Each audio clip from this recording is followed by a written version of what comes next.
I recently had a talk with my wife of 11 years. Sadly, it ended with her in tears. This reminded me of a similar situation 3 years ago when I almost lost my job. Back then, my wife Kate, who is also known as Catherine, was so upset at the thought of me missing our anniversary that she insisted I come home. Fast forward to today, and now it's her who won't be there on our anniversary. I didn't say anything to change her mind. Despite this, the past 12 years have been the happiest in my life. When I first met Kate, she was 24 years old and just starting her career in sales. She visited our architectural firm to convince us to advertise in fancy magazines, which, at the time, we couldn't afford. In the crowd, I couldn't help but notice an enchanting woman with black hair. After discussing the matter with my partner, he helped me grab her attention long enough to ask her out. After our first meeting, she confessed that she knew we couldn't pay for her services. Even with that knowledge, I fell deeply in love with her. Our relationship developed over 6 months, and eventually, she moved in with me for another 6 months as she transitioned from a nomadic lifestyle to a stable office job. 4 months later, we tied the knot and became husband and wife. Every day, I still feel like the luckiest person alive for persuading her to marry me. With a sense of urgency, I dialed my boss's number once more. I've been with the company since the beginning. When Craig first started the company, our small team of designers, just 4 of us, achieved remarkable success by reducing production time in various fields. "Craig, I know you're there, please answer," I pleaded into the phone. Finally, I heard his voice on the other end. "Dan, I'm really busy right now, you know?" he replied shortly. Deciding to keep it brief, I said, "Well, I'm leaving right now and won't be back until Monday." In response, he asked, "Leaving? Where are you going?" I replied, "I'm going to celebrate my anniversary with my wife. I'll be back on Monday." "Have a good trip. Don't forget to knock before entering," he quipped. I chuckled and replied, "You always manage to make me laugh." To which he responded, "You know, I hear that a lot, not from those who really know you." Apologetically, I added, "I'm sorry, but ever since they brought this guy in to run Kate's department, there's been tension in our house."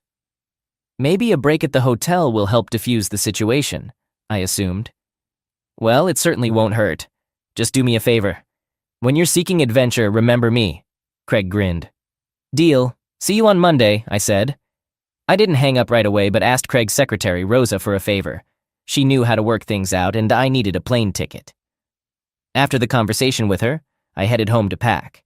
While packing my suitcase, the phone suddenly rang.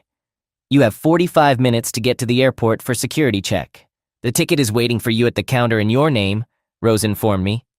She had secured a return flight for me on Sunday afternoon at 1:30 p.m.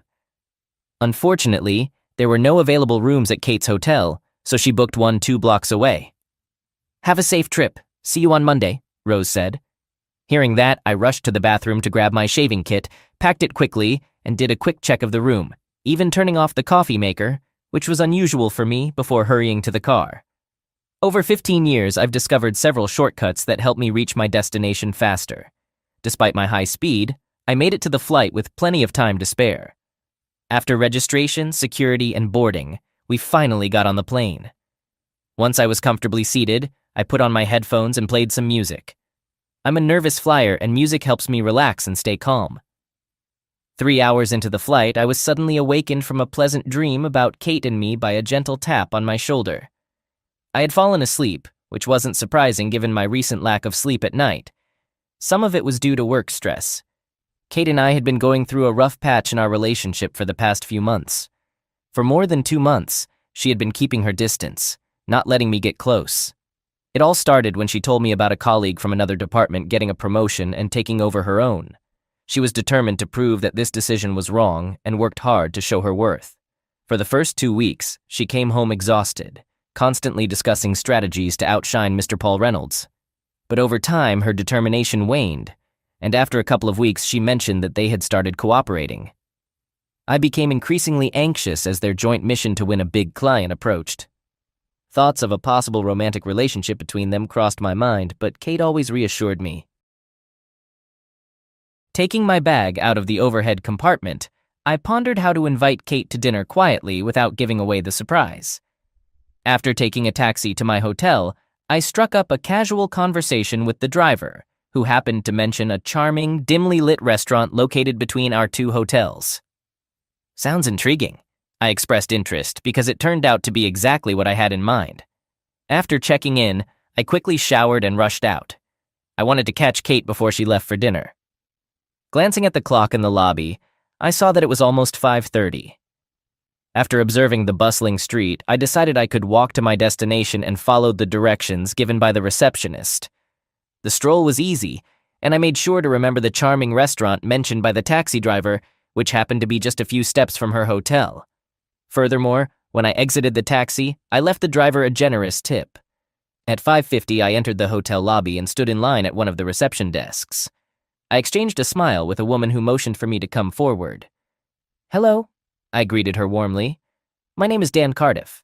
I'd like to know if my wife, Catherine Cardiff, is in her room right now. If so, I'd appreciate the chance to talk to her." "Catherine Cardiff, you said?"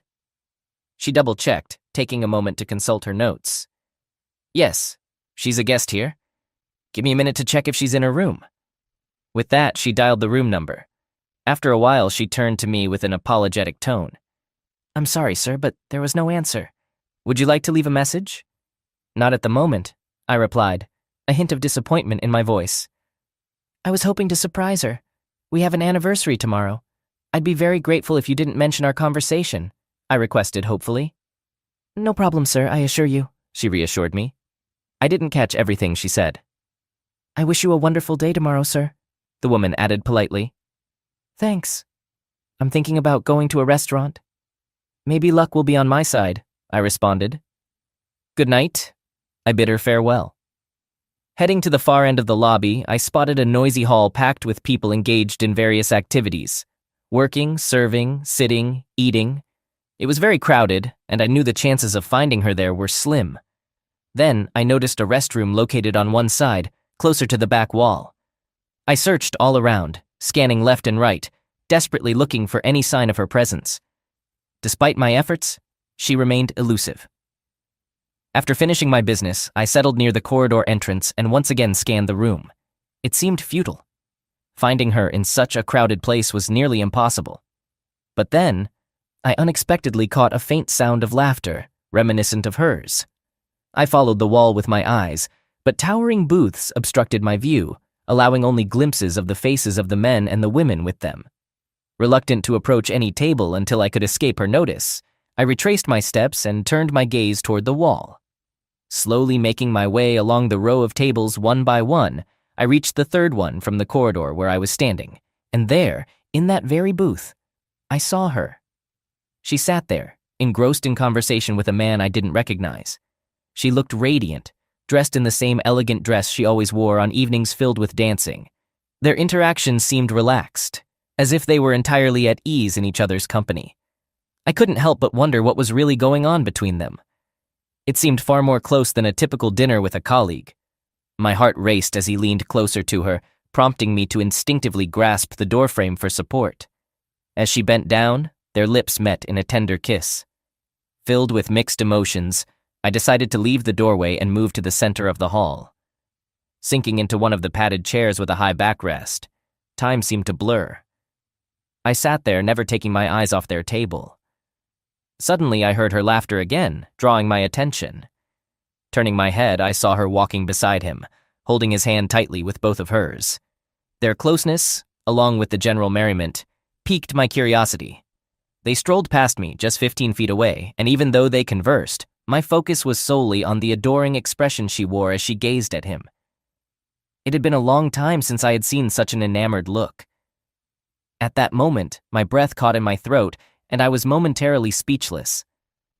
I headed for the exit, my expression likely betraying my displeasure, fueled by a surge of determination. I walked straight to the sidewalk. I couldn't take my eyes off them. She clung to his arm, leaning affectionately against him. I watched as they walked down the street, eventually turning a corner and disappearing into a restaurant I had noticed earlier as I snapped out of my trance. I hurriedly headed for the door. Suddenly realizing my surroundings, I decided to slow down, giving them ample time to move away from the entrance. I came to a halt, taking a few deep breaths in an attempt to regain my composure. Undoubtedly, there was meaning in the expressions on their faces, but I desired more, even though I couldn't fully comprehend what it was. Summoning my resolve, I pushed open the door and cautiously entered, staying close to the wall since the entrance was unattended. I patiently stood there, waiting until my eyes adjusted to the surroundings, surveying the room. Finally, my gaze settled on them. Sitting at a table meant for two at the far end, I made my way there, clinging to the walls with my hands.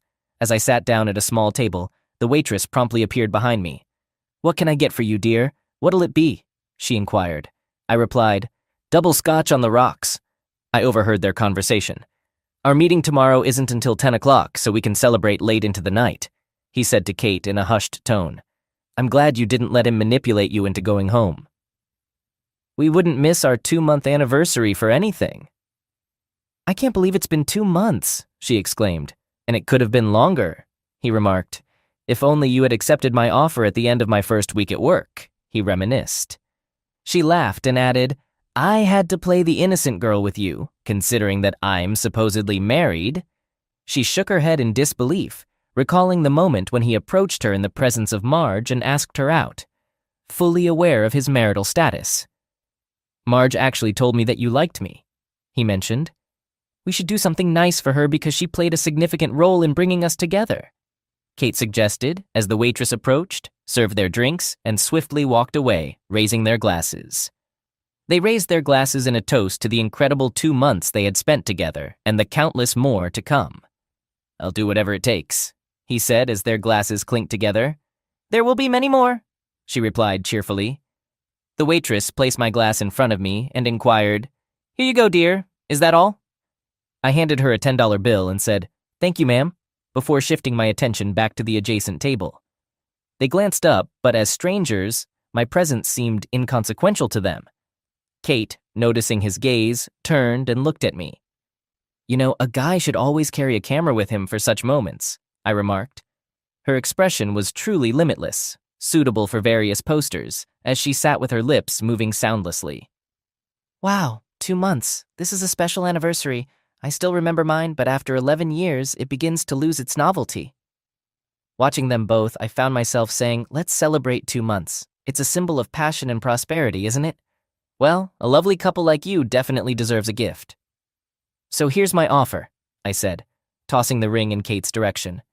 "And here's a surprise." Paul interrupted Kate with a loud outburst, realizing that staying here any longer would lead to trouble. I turned to Kate, who was trying to calm him down, and said, "Tell him how lucky he is that he wasn't in my home. Please contact me and let me know where you'd like to receive your belongings. If you're wise, you'll avoid coming to my house. Applying ice to your nose might reduce the discomfort," I stated, turned around, and departed. Leaving the club, I walked briskly back to the hotel. It was unlikely that Kate knew my current address, and given my actions toward her friend, it seemed unlikely that she would pursue me. To create distance between us quickly, I rushed into the lobby. Approaching the front desk, I politely asked, "Excuse me, do you happen to have the contact numbers for airlines? I urgently need to book a plane ticket." The employee inquired, "Certainly, sir. May I inquire about your preferred airline as well as your desired departure time and destination?"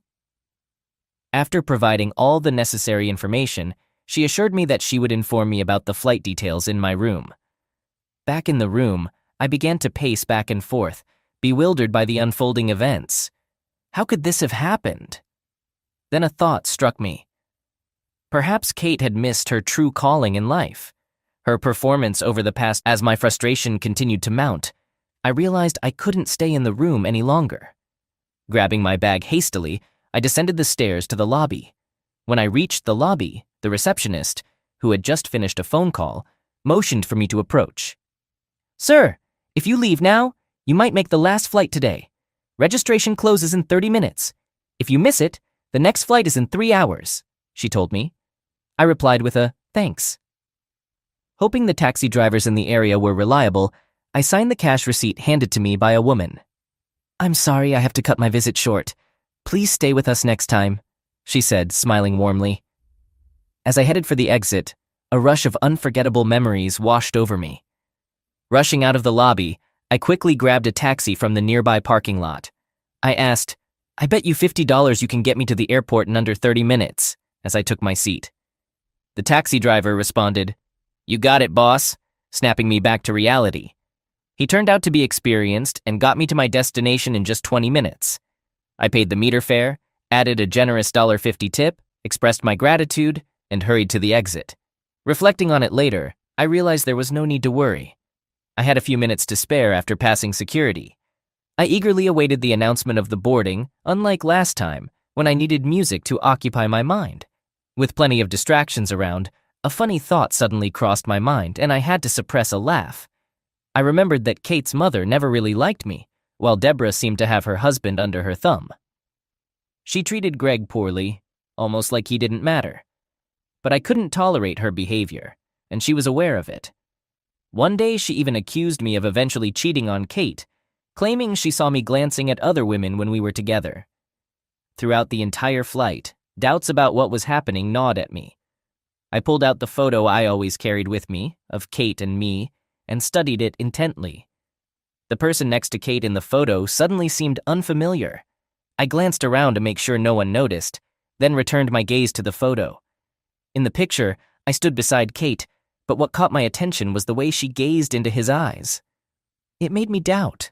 Although men aren't typically known for their memory, I considered myself an exception. Like most women, Kate often tested my memory by asking, "Do you remember this?" Or, "Do you remember that?" Unfortunately for her, I remembered everything. I recalled every conversation, every plan, and all the close secrets we whispered in the dark.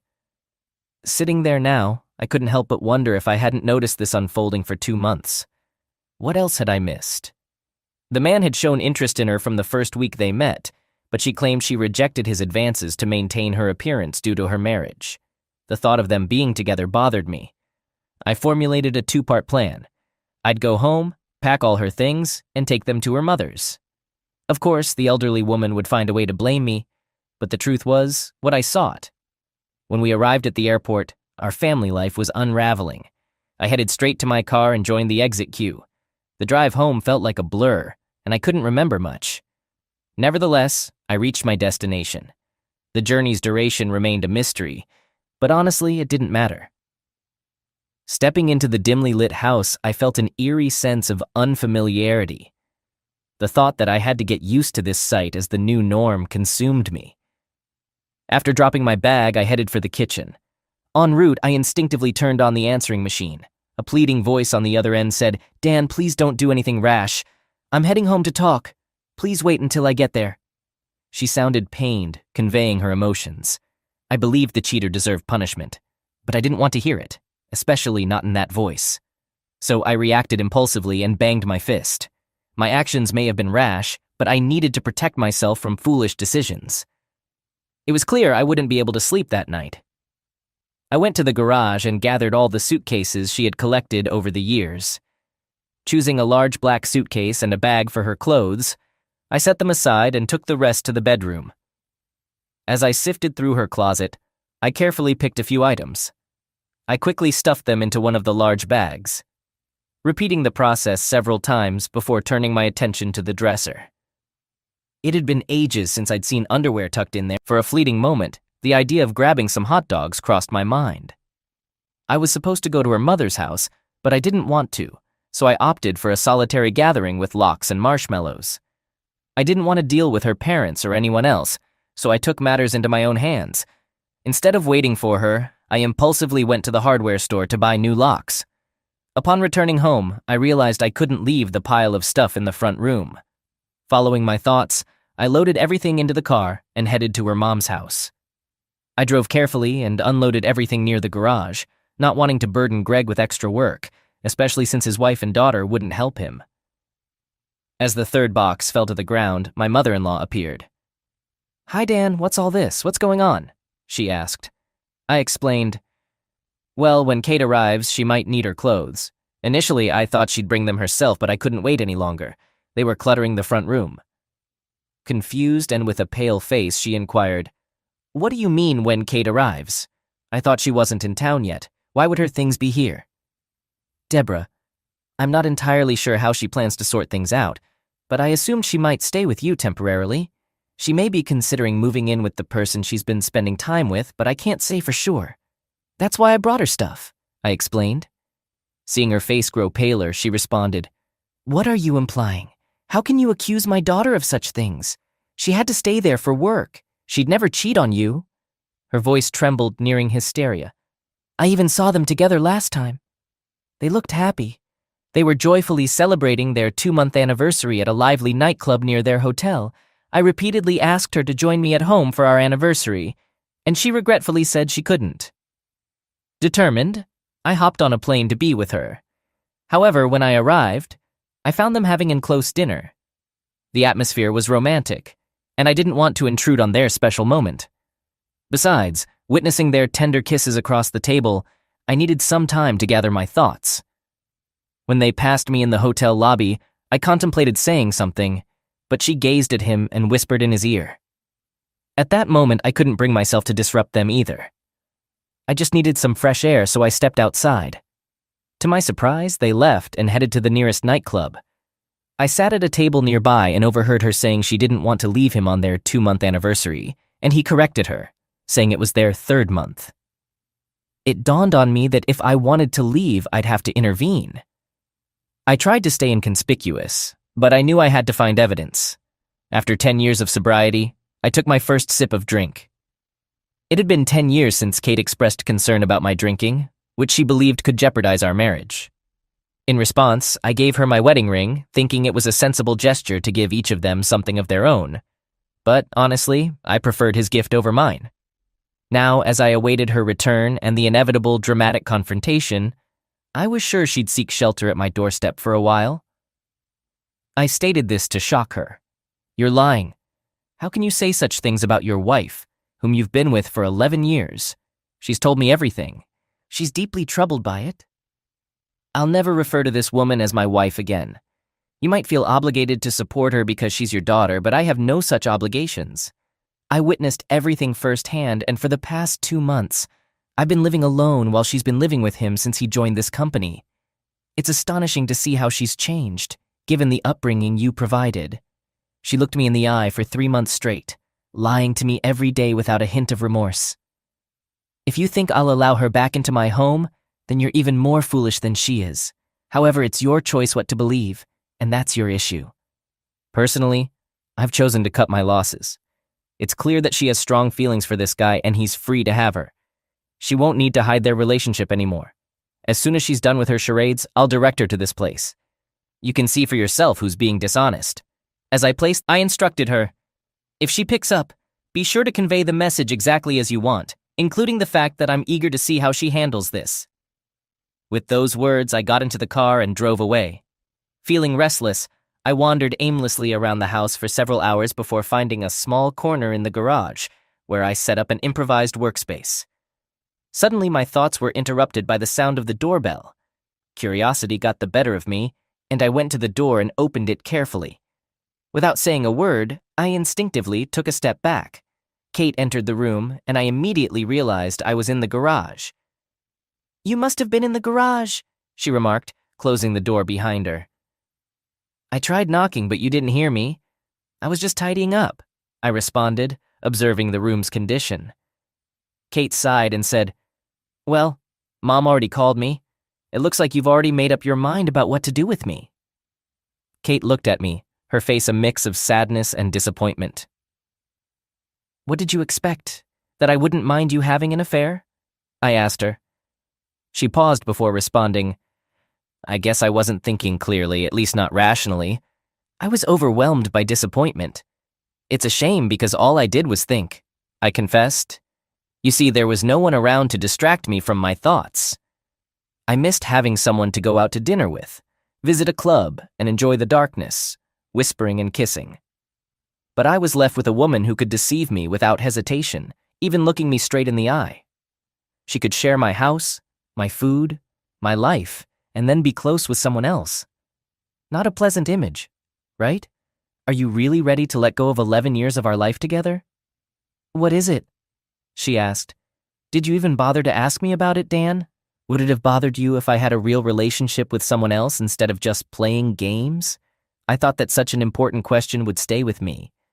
But it doesn't seem to matter anymore, does it? Now you and the person whose name I can't even remember can move on freely without caring about me.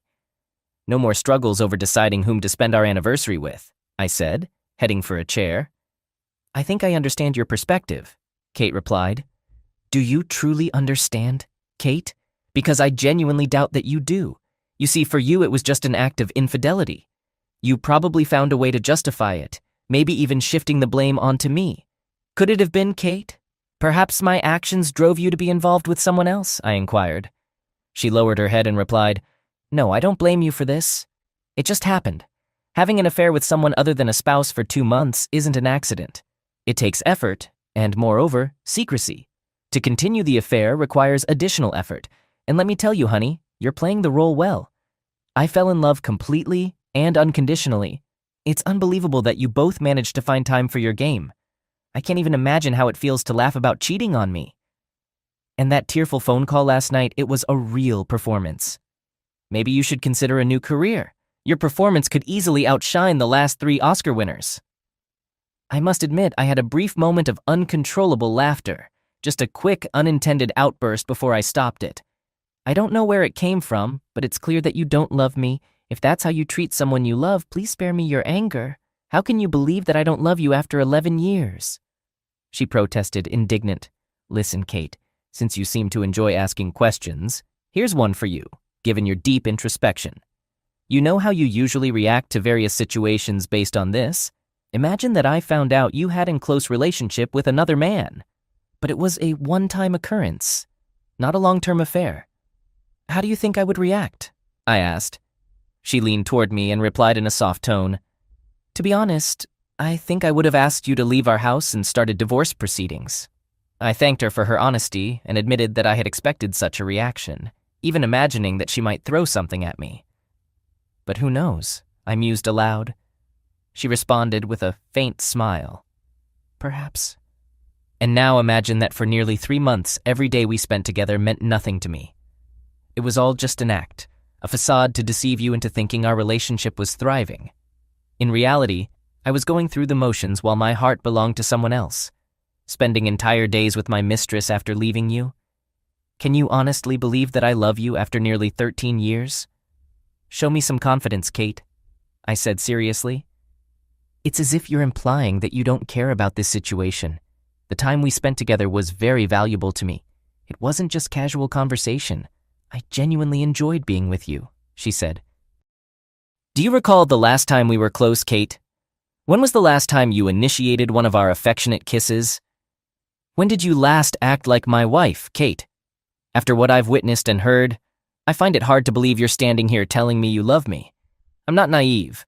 I overheard you discussing him with that gossip March as soon as he arrived at the office. And then, to top it off, you both came up with the idea of giving her a gift for bringing you two together. It seems like you've already found your next bridesmaid. All that's left is to find his best man, and the wedding banquet will be ready, I commented, reclining in my chair. So it turns out you're just like me, after all. Should I expect a server to show up at my doorstep? Kate inquired. What is it? She asked. First and foremost, I need to know where you're going to live. You won't find a process server waiting on your doorstep to deliver the divorce papers. I've reserved that privilege for myself, that's it. The case is closed. Escape from Kate and move forward. If you happen to see me with someone else, please don't try to intervene, I stated. What are you trying to prove with this? Kate asked. I probably didn't think I needed to prove anything to you. What I did for myself, not for you. Why would I fight for a man like you? Those who respected me so little thought that I would tolerate or make excuses for the way you treated me. When I gave you the ring, it was a clear sign that you were done. I don't want to invest my energy in something that no longer matters to either of us.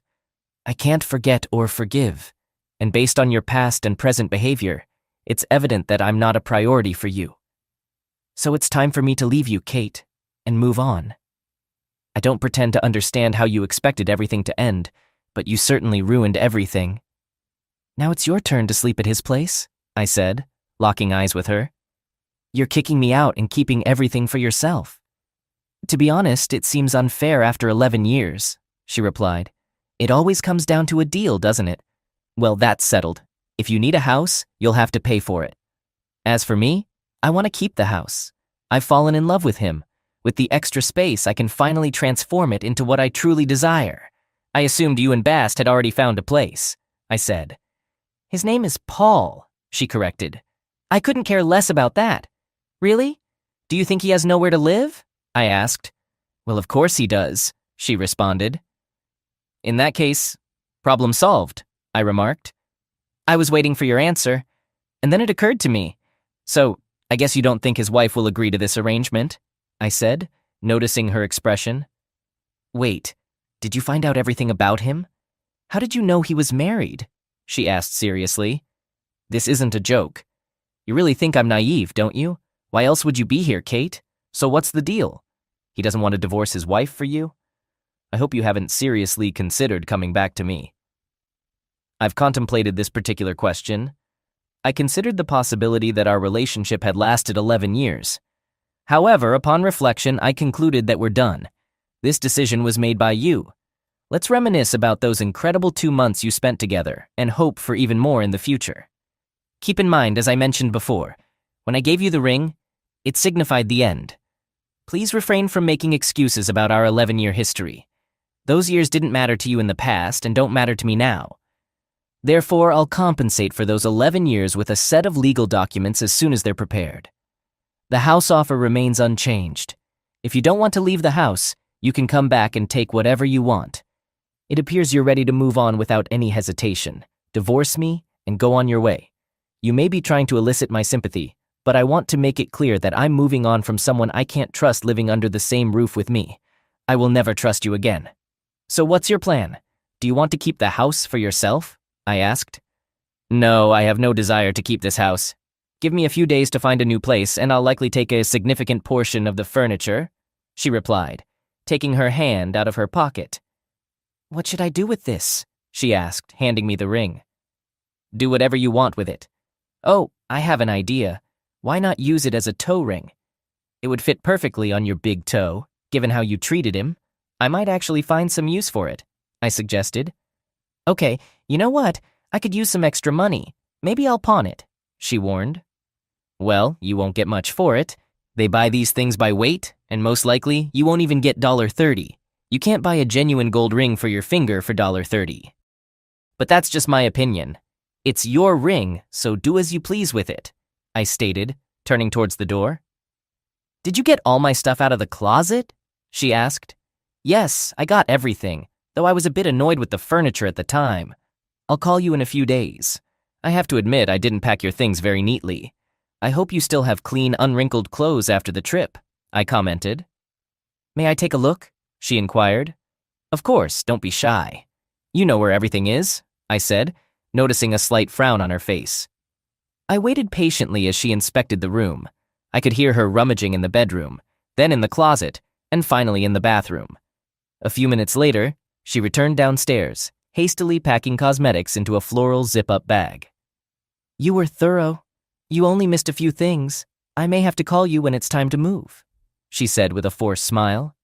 Of course, I'd be happy to help as long as it's not too close to me, I replied, smiling affably, getting up to open the door for her when she suggested going for a walk. I paused for a moment, considering her request, and then an idea struck me. Wouldn't it be too much to ask you to run around instead? I inquired, maintaining a serious expression. Kiss me on the spot, she replied, turning to leave. I wouldn't dare kiss someone who knows where she's been, I retorted, closing the door behind her. That marked the end of our communication. 3 months later, my lawyer diligently filed all the necessary divorce documents, instructing me to pick them up from his office on Monday. My itinerary for the day included 2 stops, first at the lawyer's office and then at my mother-in-law's house. The sole objective was to obtain Kate's signature on the documents, ensuring she had no false hopes of reconciliation. After parking my car at her house, I paused for a moment, gazing at the familiar facade, contemplating the completion of this final task. It might take some time, but eventually I would find solace in quiet nights again, as this chapter would finally be closed. Exiting the car, I made my way to the front door and rang the doorbell. To my surprise, my mother-in-law answered. Well, Dan, what brings you here? What's going on? She asked. I thought you had forgotten about us already, I replied. Not yet. Is Kate here? I inquired. Yes, she's here. Come on in, she replied, closing the door behind her. A few moments later, Kate entered the room. Kate, I'm here for you to sign these papers. I'll file them tomorrow and then our divorce will be finalized. I just want it to be over, I explained. Kate sighed and said, I don't think I've ever been good enough for you, have I? Do you seriously think I'll just stand by and watch your actions over the past few months? Kate briefly left the room, but soon returned with a pen in her hand. As she hastily signed her name on the appropriate pages, I watched her movements carefully.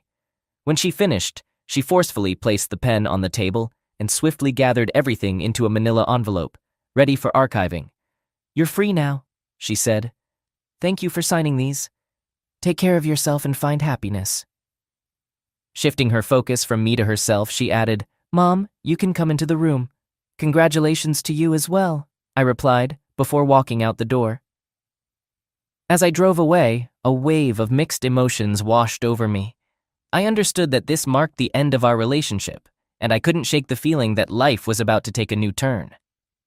Just a month later, our divorce was finalized, signaling the start of a completely different life. In due course, I received unexpected news from Kate's father. He informed me that after our divorce, Kate had asked Paul to leave his wife and marry her. However, Paul made it clear to Kate that he couldn't do that.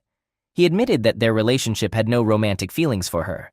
It seemed that after such a revelation, Kate had to come to terms with the fact that she would have to continue her life without me and without Paul, learning the lessons from our past relationship. Kate now resides with her parents, in search of a new job after being disgracefully dismissed from her previous one, just like Paul, thanks to me. According to her father, Kate is unhappy. She's had several encounters, but they involved either married men seeking only intimacy or men with questionable reputations. Engaging in indiscriminate close relationships led Kate to contract a psychiatric illness, and she's now in therapy.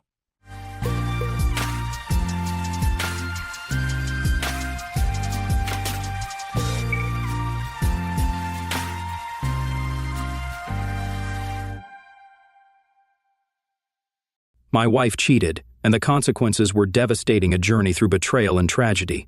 The dull thud of dirt hitting the coffin echoed on the gloomy day. I stood there, observing as the minister uttered consoling words for those mourning. My daughter clutched my hand, her husband standing just behind us, offering support with his hand on my shoulder. Beside me stood my son and his girlfriend. At 49 years old, I never expected to be standing graveside, burying my wife. I always believed, deep down, I would be the first to go. I thought that due to my work and the way I had lived my life, I would surely die before my wife, and that when I did, I'd be an old man. Now I felt old ancient. After the funeral, there was the reception, everyone coming up to me, telling me how sorry they were, how great she was, how wonderful we were, how young she was, everything but what I needed to hear. We've been married over 20 years, 2 kids, both now off on their own. The youngest, Arno, my daughter, is married and about to have my first grandchild. The oldest, my son, is working in New York City in the financial district. Both are doing well. With all the people at our house, he guess it's my house now. See, I'm having a hard time adjusting to this being single. Everything for the last 20 years has been ours, not mine. Anyway, about 40 people were around, talking and offering their support. I just wanted to be alone. At the moment, feeling quite fed up, I finally slipped out into the backyard and worked my way out the back gate, intending to take a short walk. As I closed the gate, someone drove up the alley and parked their car right next to where I was standing. How was I holding up? It was Marie, my wife's younger sister, the one person in the world I didn't want to see at the moment. It was partially Marie's fault that my loving wife was no longer here. If Marie had kept her interest to herself, Brenda would still be with me. I informed her that I was going for a walk, mentioning that everyone was inside and she had been talked about. I didn't smile, nor did I openly invite her. I just stated the facts as I saw them. I now wanted to be away from here for certain, and I was sure Marie would try to invite herself on my walk. I should have known better, as she just brushed past me and went into the backyard. She had always been all about Marie. That's why, when Marie had taken a sudden interest in Brenda's personal life, I became suspicious. That was out of character for her younger sister in many ways. I sighed, glad to be free of her for the moment. There was a cloud hanging between us and a chasm that, to me, seemed insurmountable. Now family, or no, Marie was persona non grata around me. It's a long story about what happened and how it all mushroomed into the funeral today. Life goes on, just like water in a river, always moving relentlessly onward. Okay, here's my story. This is the account of what unfolded in my life. Brenda and I crossed paths after college at her workplace and insurance company where I went to renew my house and car policies, and she happened to be my assigned agent. Following our initial meeting, I found myself finding reasons to return, eventually summoning the courage to ask her out. After a few months of dating, we realized our deep love for each other and decided to get married. We had 2 children, and our marriage was full and wonderful up until 2 years ago. I never doubted my decision to marry Brenda. We were like 2 peas in a pod, incredibly compatible. Then, Marie became intrigued by Brenda's life. I believe her intentions were well-meaning, thinking Brenda needed to expand and grow as a person, striving to be better and more loving.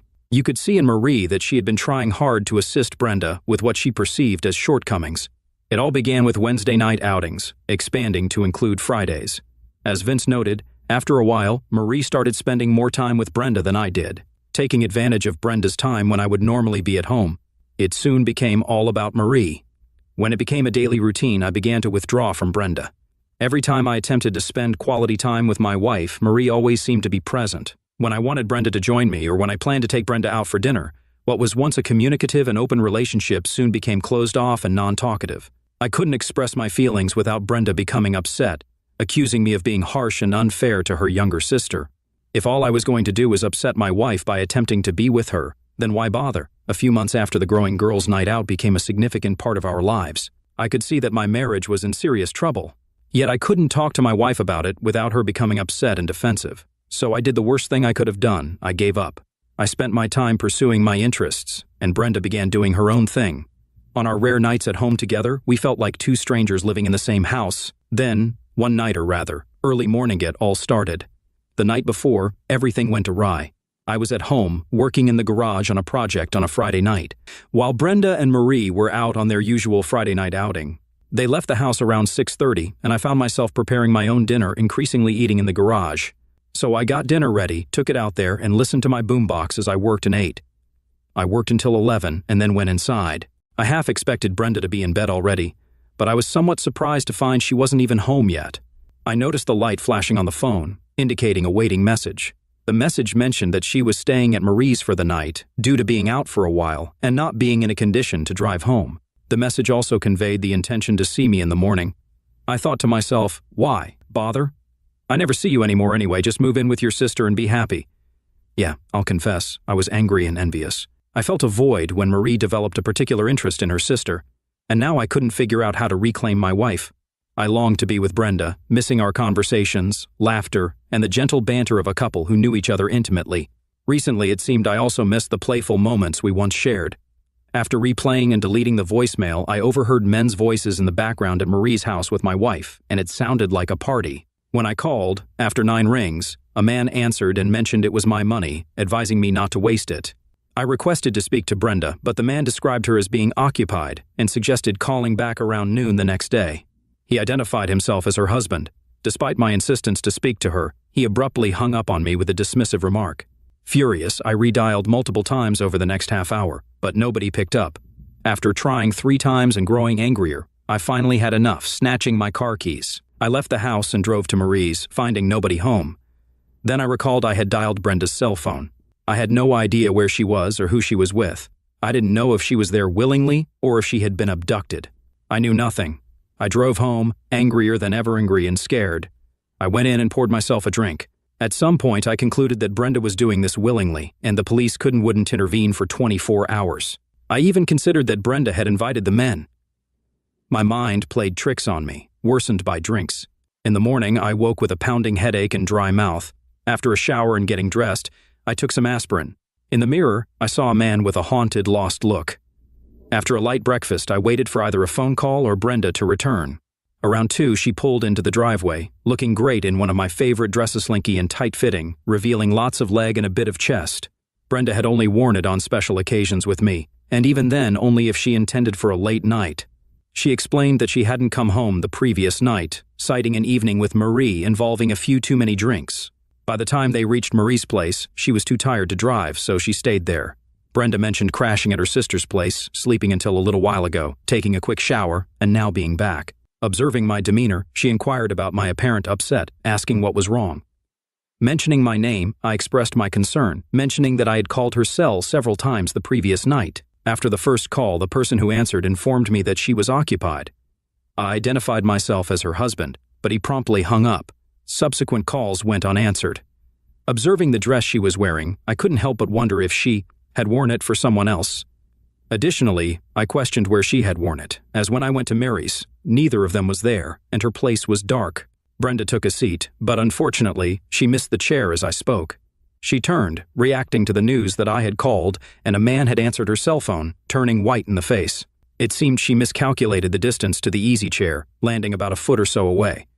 Despite being on the floor, she remained motionless, hands on her face and tears streaming. Unable to bear the situation, I perceived her shame, and it was evident she had done something regrettable. Frustrated, I rose and stormed out to the garage. I locked the door, cranking up the stereo as loud as I could stand it. In those couple of hours, I accomplished little beyond venting my frustration by crushing things around and cursing at Marie, Brenda, and the person who answered the phone the previous night. As I cooled off and silenced the stereo, I pondered the unraveling of my marriage, attributing it all to Marie. In my perspective, happiness and love between Brenda and me had thrived before Marie, but she had driven us apart. Now it seemed Brenda sought happiness or satisfaction elsewhere, possibly from another man or worse, multiple men. During my time in the workshop, the realization sank in that I likely lost Brenda for good, heading towards a divorce. Returning to the house, I found myself alone, assuming Brenda sought solace at Mary's. In our bedroom, I was shocked to see Brenda's dresser drawers open and empty. Scanning the closet, I noticed only a few sporadic items hardly worn anymore. She had left me. Given it was a Sabbath, online banking was my only option. I went online, strategizing how to rearrange finances to safeguard myself if Brenda opted for a permanent departure. I was determined not to suffer financially after years of diligently building a substantial savings in the bank account. Subsequently, I reached out to a friend who had experienced divorce, scheduling a meeting to discuss Brenda and me. I also informed our kids about the strange situation between their mom and me, clarifying that she might have moved out. When my daughter inquired about her whereabouts, I honestly admitted I didn't know. Update: a week passed, during which I immersed myself in work, attempting to divert my focus from the disarray of my deteriorating home life. Each night, I resorted to drinking and sleeping, rising just in time for a quick shower before returning to work. This marked 1 week since I had last seen my wife. I met up with my friend, and our conversation didn't yield much advice beyond what I already had a sense of. The primary suggestion was to safeguard my assets first, then address Brenda's intentions and actions. Throughout the entire week, Brenda remained silent, with no phone calls or visits to my workplace. Until Saturday night, I became convinced she had abandoned our relationship long before now, likely involved with another man. That night, I decided to call Marie's house. Marie was surprised to learn that Brenda wasn't home with me, assuming she was still upset and staying close to home. I informed her that she hadn't seen Brenda at all, expressing that it wasn't right. I suggested that what happened between us was because of her. Marie contested, stating that it was awfully harsh and that I didn't mean that. I affirmed, expressing that I did mean it. We were fine until Marie started taking Brenda out every Wednesday, Friday, and Sunday night. I conveyed that her girls' nights out had ruined us, and I hoped she achieved whatever it was she was aiming for. I mentioned that Brenda was gone, and I was sure we were about to get divorced. If she wasn't with Marie, she must be with that person who answered her phone last Friday night. Marie, surprised that I knew about last Friday night, disclosed that on Saturday afternoon, Brenda showed up at home in her want-to-get-laid dress, all fresh and freshly showered. She shared that she told Brenda about some strange guy answering her phone, and Brenda sat on the floor and cried. Later on, when Marie came in from the garage, Brenda had packed her things and left. Marie concluded by saying that her actions had cost me my wife and warned her not to come around me again. Despite her pleas not to hang up, my anger prevented me from listening. I just wanted to shut everything other, Brenda, the other man, and life in general. The word furious didn't capture my feelings adequately. Simply hearing Marie on the phone reignited my rage. I was angry and lost, with my wife somewhere unknown and no means of repairing our relationship. After a heated exchange over the phone, I slammed it down so forcefully that I broke the handset, adding the purchase of a new phone to my growing list of concerns. It took a while before I mustered the energy to get up and go to bed, realizing I had been sitting in the same spot where Brenda had collapsed on me not so long ago. By morning, I concluded that I had come out on the losing end and would have been better off staying up all night drinking. A dreary Sunday morning greeted me, and I was in no mood to deal with anyone. Around noon, I heard a car pull up in our front driveway, and looking out the window, I saw my son emerging. My son asked about what had happened around here, mentioning that Mom came to his place a week ago, upset and crying. She wouldn't talk to him about anything except that I was going to leave her. He inquired about what was going on. I informed him that we were having problems and that she left Mesh, packed her things, and ran.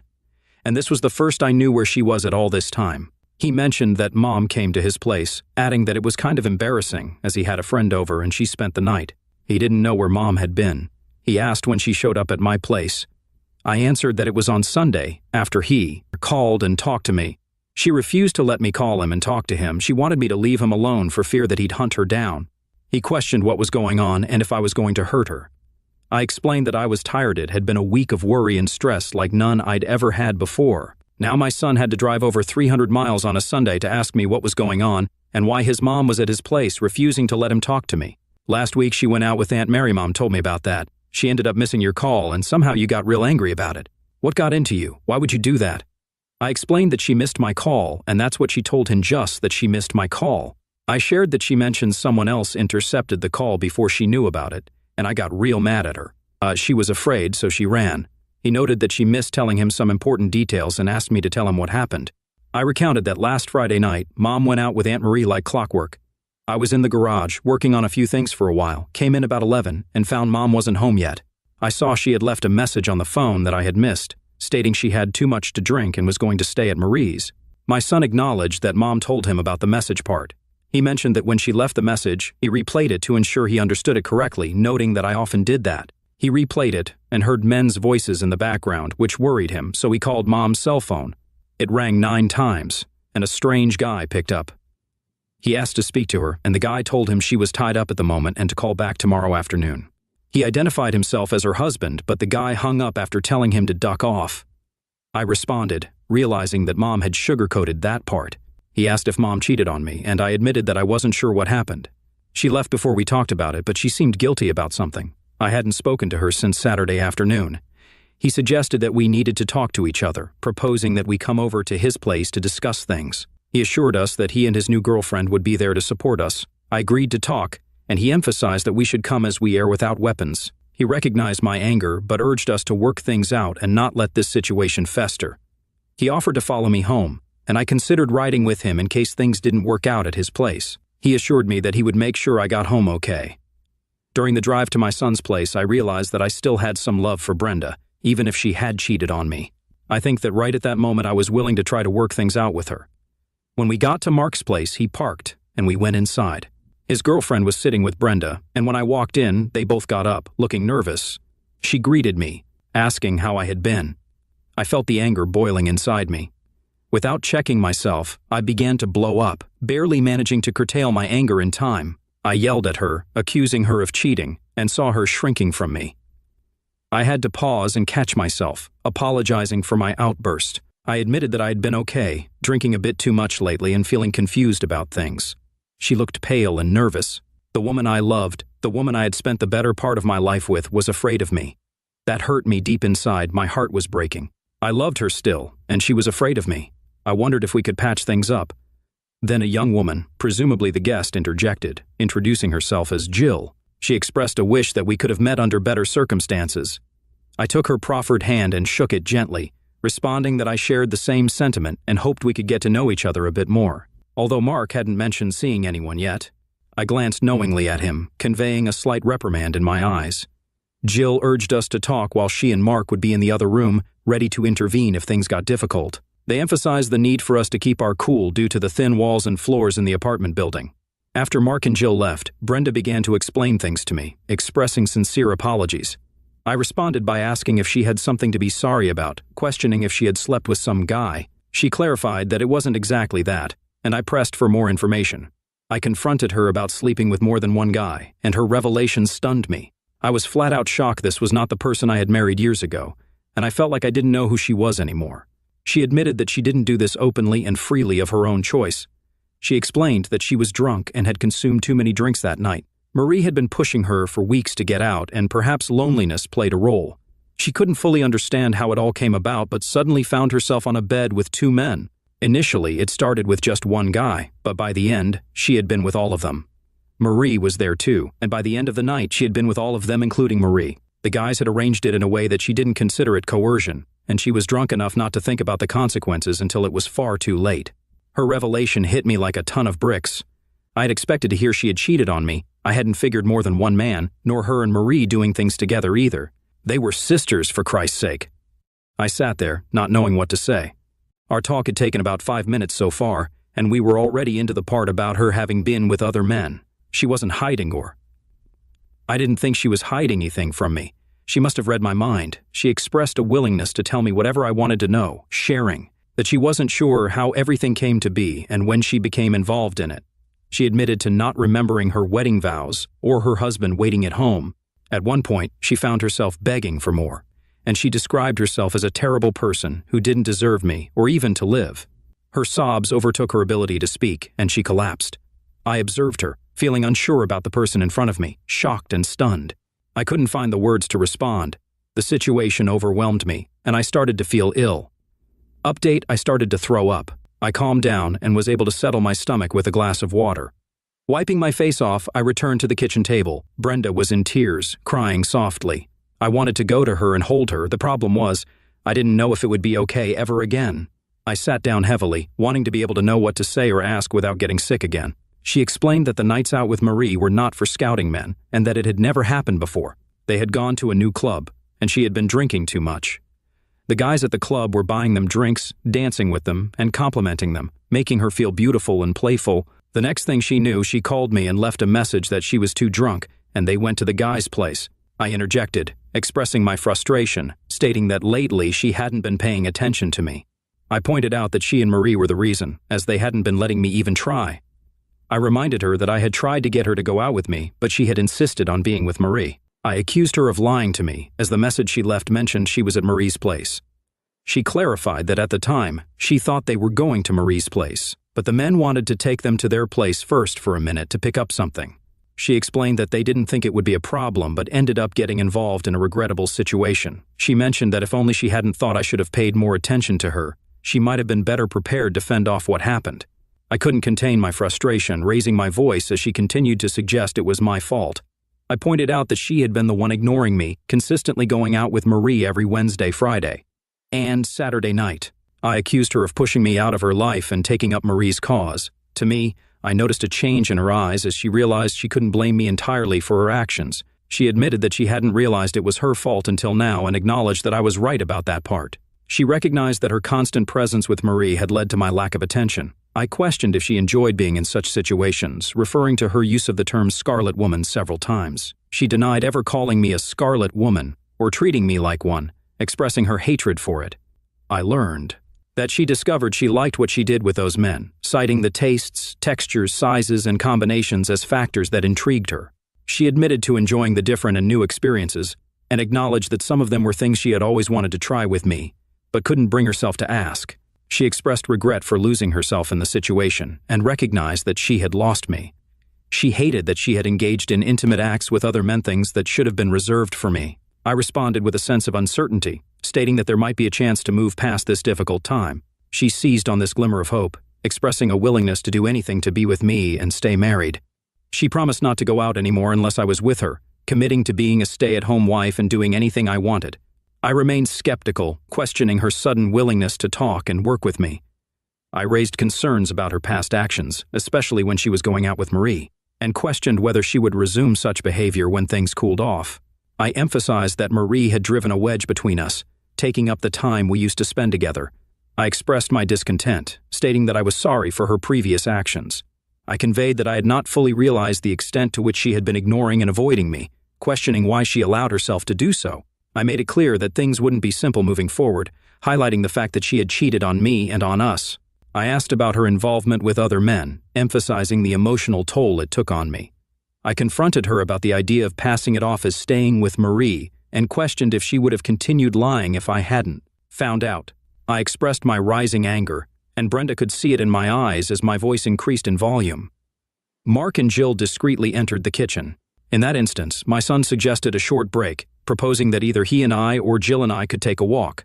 Jill took hold of my arm, guiding me out of my chair. Though I had already half risen, her tug felt powerful, indicating her strength. She suggested that we go for a walk, allowing me to share my thoughts while Mark and Brenda had their conversation. I agreed, acknowledging that it was probably the best course of action. In that moment, my anger had been escalating, and it had reached a point where I might have lost control. The diversion provided by the suggestion to take a walk spared us from a potentially volatile situation, but the unsettling thought of what might have happened lingered in my mind. As we strolled about a block, Jill initiated a conversation with me. She acknowledged my anger, expressing that Brenda and she had discussed Brenda's actions while Mark had fetched me. Jill conveyed that Brenda was genuinely remorseful and sorry for jeopardizing her marriage, plagued by guilt over the entire situation. I listened to her, absorbing the information. Eventually, I responded, emphasizing Brenda's significant mistakes. I articulated my frustration, highlighting how Brenda's sister Marie had taken up much of her time that she had previously spent with me. The revelation of their involvement in a drunken encounter fueled my resentment, and I expressed a deep sense of hatred at that moment, unsure whether I would ever overcome it. Jill shared a personal anecdote about her parents, revealing that they had faced a similar situation a few years ago when her mom went out with friends and ended up getting involved with someone. Her initial concern for her dad's reaction shifted to relief when they managed to work things out, although she clarified that it didn't necessarily mean they stayed married. Acknowledging the complexity of Brenda's actions, Jill emphasized that Brenda's mistake was significant and had occurred on multiple levels. Despite this, Jill believed that Brenda still loved me. She reassured me that, despite appearances, Brenda hadn't cast me aside. According to Jill, Brenda had made a grave error, finding herself in a situation that spiraled out of control too quickly. Jill attributed such situations to the influence of drinks and medications, leading to lowered inhibitions, peer pressure, and unintended consequences. Walking and talking with Jill, I expressed my perspective on the situation, mentioning that Brenda had strayed while I remained faithful. I also pointed out the impact of Brenda's sister Marie frequently coming over and taking her away from me. As we continued our conversation, I noticed my anger subsiding, thanks in part to Jill's soft and soothing way of talking.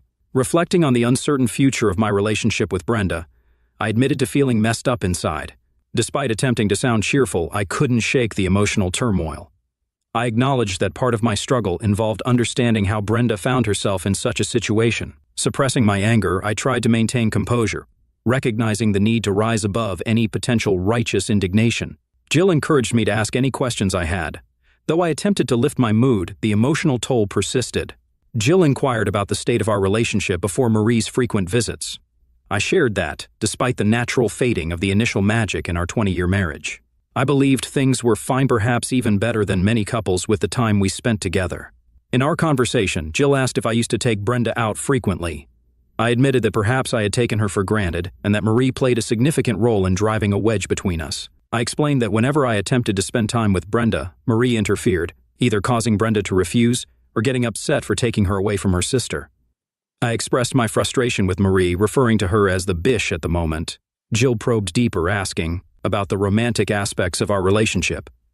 I confessed that, given our long history together, I assumed the effort to maintain the relationship was a thing of the past. Jill emphasized the importance of romance, distinguishing it from mere physical relationships. I acknowledged the oversight and recognized the need to express my feelings more, regretting not putting in more effort to make Brenda feel cherished. As Jill continued to guide me through self-reflection, she emphasized the significance of small gestures in nurturing a relationship. I admitted that I should have worked harder to convey my thoughts and feelings to Brenda, realizing that being more romantic might have made a difference. Jill's efforts to make me think clearly were evident, though I acknowledged that Brenda's time with Marie had already taken away the opportunity for equal time together. Jill pointed out that some of the biggest fights in our marriage revolved around Brenda and Marie's girls' nights out, emphasizing that Brenda seemed more focused on her sister than on our relationship. She suggested that our drift apart was noticeable, and while acknowledging Brenda's wrongdoing, she also hinted that better communication and understanding might have prevented the situation. I expressed frustration, wondering if Jill was taking Brenda's side, but she assured me that it wasn't about blame. Jill acknowledged that Brenda needed something she wasn't getting from me, and if we had addressed those issues earlier, it might have averted the crisis. I defended my efforts, stating that I never considered cheating, despite my frustrations with Brenda's time spent with Marie. Jill urged me to talk to Brenda directly, advising a calm and direct approach. She reminded me that Mark thought highly of me and emphasized that divorce might not be the solution. Encouraging open communication, Jill suggested that resolving our issues through conversation could rekindle our love and help us move past the recent challenges. Update: I wish I could exude the confidence Jill showed. She seemed knowledgeable, possibly having learned from her parents' past troubles. Back at Mark's, Brenda was composed, waiting for our conversation. I confronted Brenda about the state of our relationship, expressing uncertainty about where we stood.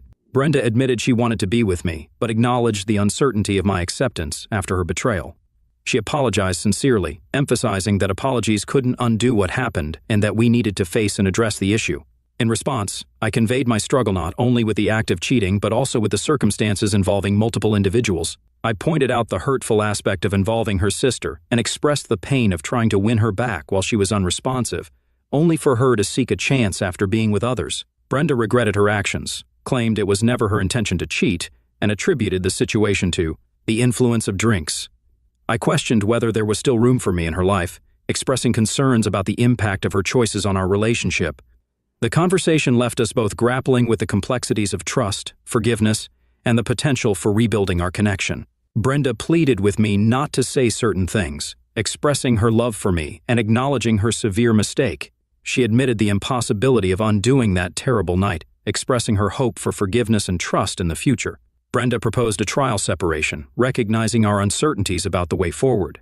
As she spoke, a tear welled up in Brenda's eye, indicating her preparedness for my potential decision. I felt torn between conflicting emotions, a sense of satisfaction in seeing her pain mixed with a deep love and desire not to lose her. Brenda, however, expressed understanding if I chose to pursue a divorce, recognizing her lack of excuses and the inability of her words to prevent my departure. She reluctantly agreed to a trial separation if that was what I thought we needed. Jill intervened forcefully, cautioning against a trial separation that could lead to a swift divorce. Drawing from the experience of her own parents, she suggested a different approach, emphasizing the importance of facing the mistake together. Proposing separation within the same house to encourage communication and working through the issues rather than drifting further apart, I remained silent, absorbing Jill's perspective on the matter. The authority in her voice resonated with some truth to me. I acknowledged that what she said was reasonable, but what about those thoughts of mine and my pleasure in Brenda's pain? I looked at Brenda and contemplated for a bit could I let her into my house again. Could I resist the urge to kick or hurt her over the next weeks or months? Could I ever learn to cope with all that had happened? Jill's voice broke the silence, addressing me and my son, expressing concern about the situation. Mark joined in, questioning what was happening and awaiting a response. I acknowledged the pressure, expressing uncertainty about the safety of a trial separation, considering my current anger. I admitted to feeling a significant amount of anger over the situation. Jill and Mark understood my emotions, and Jill emphasized the importance of being together to work through our issues. Citing her parents' experience, she insisted that staying together and facing the challenges was the only way to find out if we could make it work. I contemplated Jill's words, pondering the realistic alternatives available to us. Expressing my doubts, I found it challenging to believe that being with Brenda and working through our issues was the right solution. The lingering anger I felt raised concerns about the potential for physical damage if we were together. I was aware of the toll our separation had taken on both of us over the past week, and I didn't want us to become another statistic in the grand scheme of life. Addressing Mark and Jill, I expressed my displeasure with feeling coerced into a decision. I made it clear that I wouldn't make such a crucial choice under duress. Instead, I requested Mark to take me to a motel for the time being, promising to communicate my decision the next morning after having some time to reflect on the situation. Update: when I returned the next morning in a cab, Brenda appeared to be still sitting in the same place, and Mark and Jill had noticeably more somber expressions on their faces than they had yesterday. It was evident that none of them had slept at all. I knew I had to give them my answer. I suggested to Brenda that she should return home, assuring her that I would make an effort not to damage her physically. However, I acknowledged the likelihood of occasional outbursts of anger, emphasizing the need to be together to address our issues.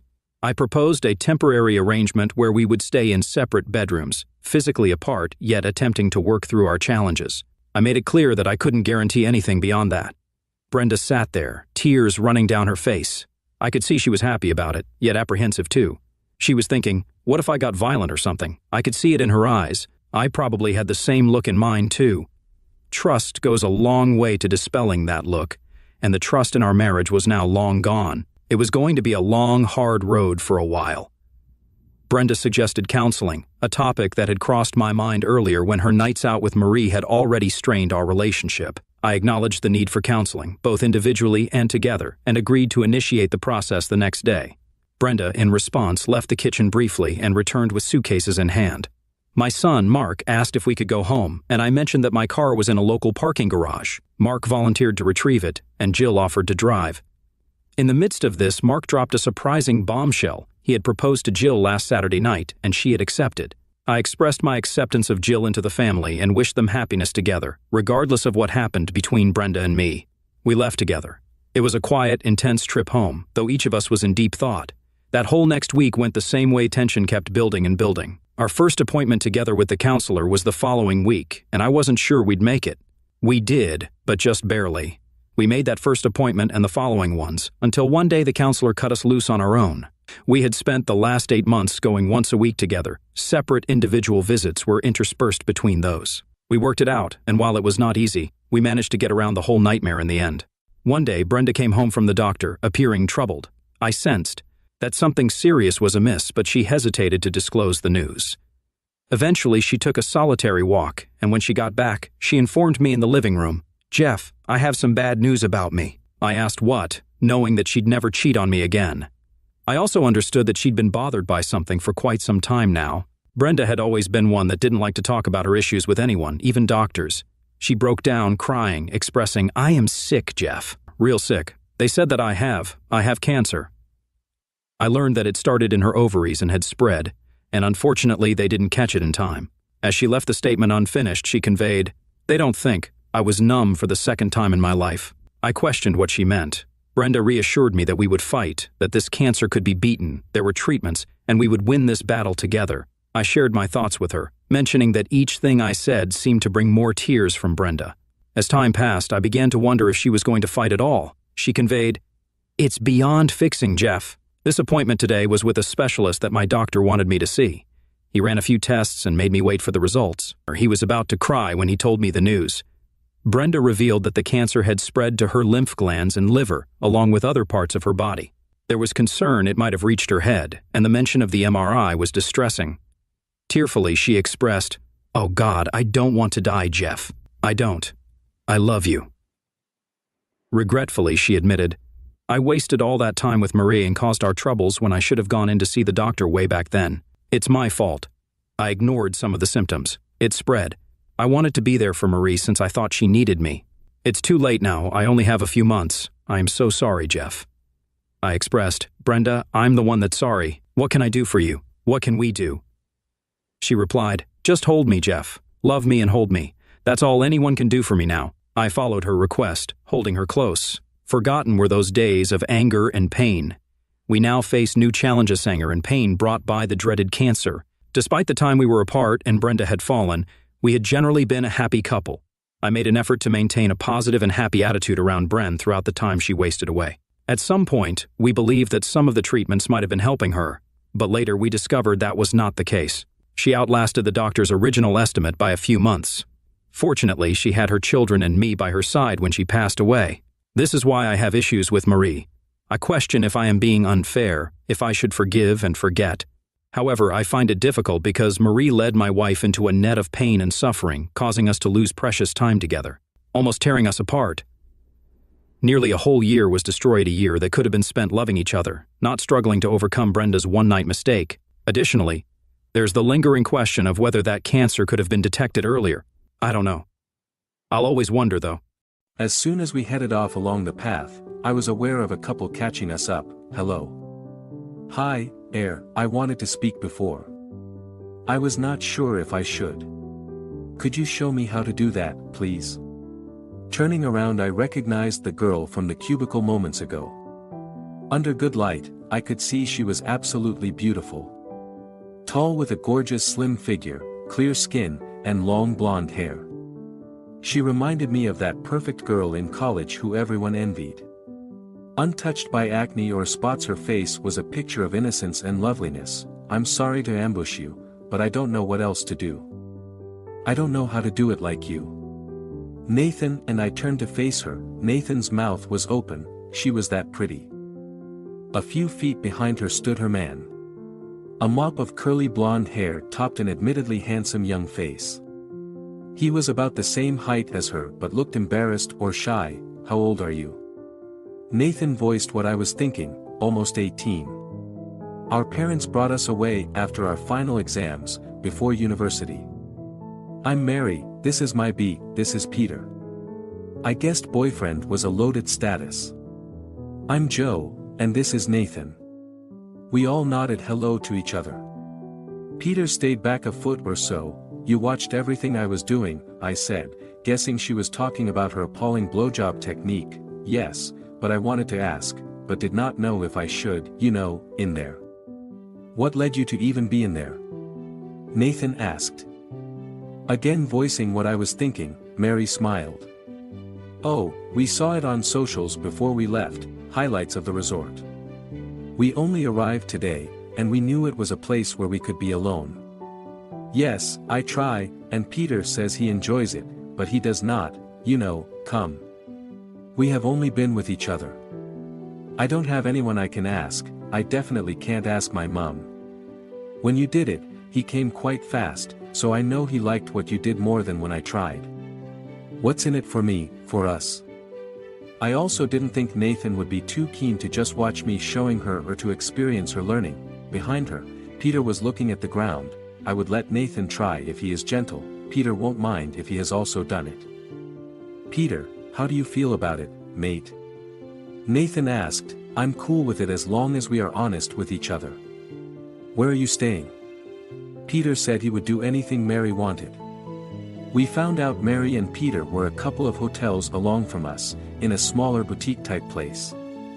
We also found they could not use their own hotel as their parents had room keys, and they were each sharing rooms with a parent.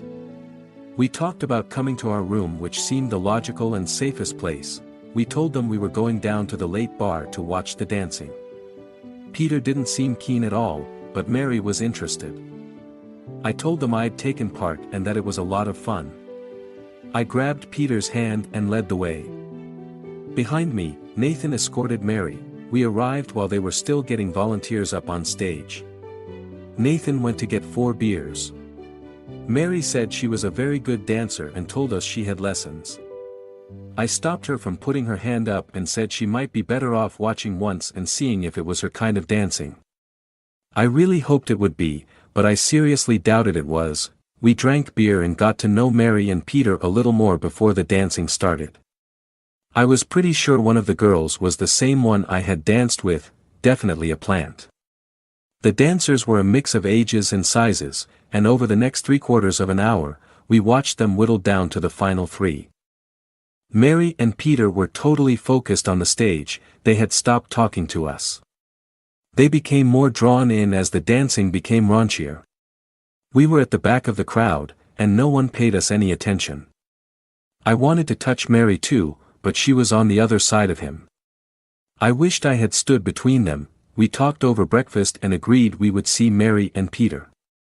Nathan messaged Peter, something very bland, to meet up in the afternoon. He also said we would be around the pool. Our hotel pool was open to non-residents, so a good place to start. I was horny all day waiting to meet them. I didn't need a drink to find myself thinking very naughty things. Nathan and I agreed I would take Mary and Peter up to our room and show Mary what she wanted. Then Nathan should go with her and let her show him what she had learned. We didn't think all of us being in the room to start with would be a good idea. But we did want to make sure we got as much fun out of the arrangement as we could. We both half expected them to be a no-show, to chicken out. They arrived slightly early in shorts and t-shirts. We had reserved a group of loungers on the far side of the pool, away from too many ears. This side did not get the sun until mid-afternoon, which kept it empty for now. We told them what we proposed and they both seemed keen. I asked Mary if she had ever even asked Peter what he liked and they both shook their heads. We chatted and Nathan went and got a tray of coffee to share. Half an hour later, I led Mary and Peter through the lobby of the hotel and into the lifts. I opened the door to our room and was glad to see the maid had already been. I found out that Peter had never gone down on her, and that they had only recently started doing anything together. They both blamed their strict parents and quite a lonely upbringing. I asked if they were ready to learn and experience new things and they both nodded enthusiastically. I took hold of Mary's thumb and proceeded to imitate a wet a few seconds. Mary looked uncomfortable. Do you see what I mean? Did you feel what I was doing? I wanted her to feel what I was saying to do. I also said there was no point in starting on Peter until she knew what she was trying to do. And no point just watching me do it, she had already seen that the other night I said. Mary tried my finger again. You've got to really want this. Has no one ever talked about this with you before, not even a friend? Melanie said the geography teacher paid her to suck him off on a school trip recently. And what did she tell you? I wondered what myths had been perpetuated. She said she did it for about 20 minutes, and then he came. She said it was like a whole load of thick fish soup had been dumped in her mouth. She said it was disgusting. No, well, I only touched it with the tip of my tongue the other night, not really. Hold on, what have you tasted? Nothing really. I'd worried about not liking it or making me puke. This was going from bad to worse, and I decided to push it and put her mind at rest in one go. I could see Peter staring at me. I'm going to try and show you a little of what you are trying to get. Why did you stop? Please don't stop. Okay, sit up again. Peter, after you come, how quickly are you ready to go again? The first time, pretty much straight away when I'm on my own. He grinned. It's time you started on the real thing. I guided her and every now and then would take over and show her small differences. Peter finally lay back again with his eyes closed, concentrating on the feelings. Okay, the best thing is to just swallow it. Mary hesitated a second or two and swallowed. She showed me her empty mouth. How was it? I asked. I can't believe it. It tastes sort of strange but not nasty. It is sort of thick but not. Thank you so much. I would never have been brave enough to do any of that. Peter started thanking me too. Seems like you two have learned a lot and had a great time. I guess it is time to repay the favor. They both looked at me eagerly. I urged Mary to go straight for it. She sped up and I could see she was really trying. I sat and enjoyed the view, proud of how quickly Mary had learned in the end. I looked at the bedside clock. We had been gone for nearly an hour and a half. Let's go and find Nathan. He will be wondering why we have been gone so long. Back downstairs we sat around in the sun for a while, Mary and Peter talking excitedly to each other. I had to warn them to keep the volume down as others might hear. I gave Nathan a rundown of what had gone on. Do you want to go and show Nathan what you learned? I'm sure he would enjoy it. I'm sure you will too. I pulled Nathan close and whispered to him that I think their first time really should be with each other, don't you? Nathan led Mary away around the pool. I handed Peter a bottle of sunscreen and asked him to do my back for me. I lay on my front and felt his nervous hands spread sunscreen on my back. I urged him to make sure my sides were done too. I also asked him to do my legs. I don't want to get burnt. I could feel myself getting turned on and knew other eyes would be watching this young lad. Eyes that would know he was not my husband. I offered to apply sunscreen for Peter and he seemed to reluctantly agree. 20 minutes later Nathan and Mary reappeared. Nathan gave me a thumbs up as he approached. Mary was smiling widely. You taught her well, really well. Nathan settled onto a sunbed. He tastes different than Peter, sort of stronger, but I liked it. Mary was excited like a kid at Christmas. Nathan, you should sunscreen Mary before she burns. Now the sun has come around. I held the bottle out toward him. No, I'm okay. I did not bring my swimming costume, just my t-shirt and shorts. We should get back to our hotel soon. Our parents will wonder if we missed dinner. Mary was all smiles as she spoke. Peter sat up and pulled on his shirt, and both thanked us. They got ready to leave. I hope we can see you later on. We have enjoyed today a lot. Something Nathan had never managed.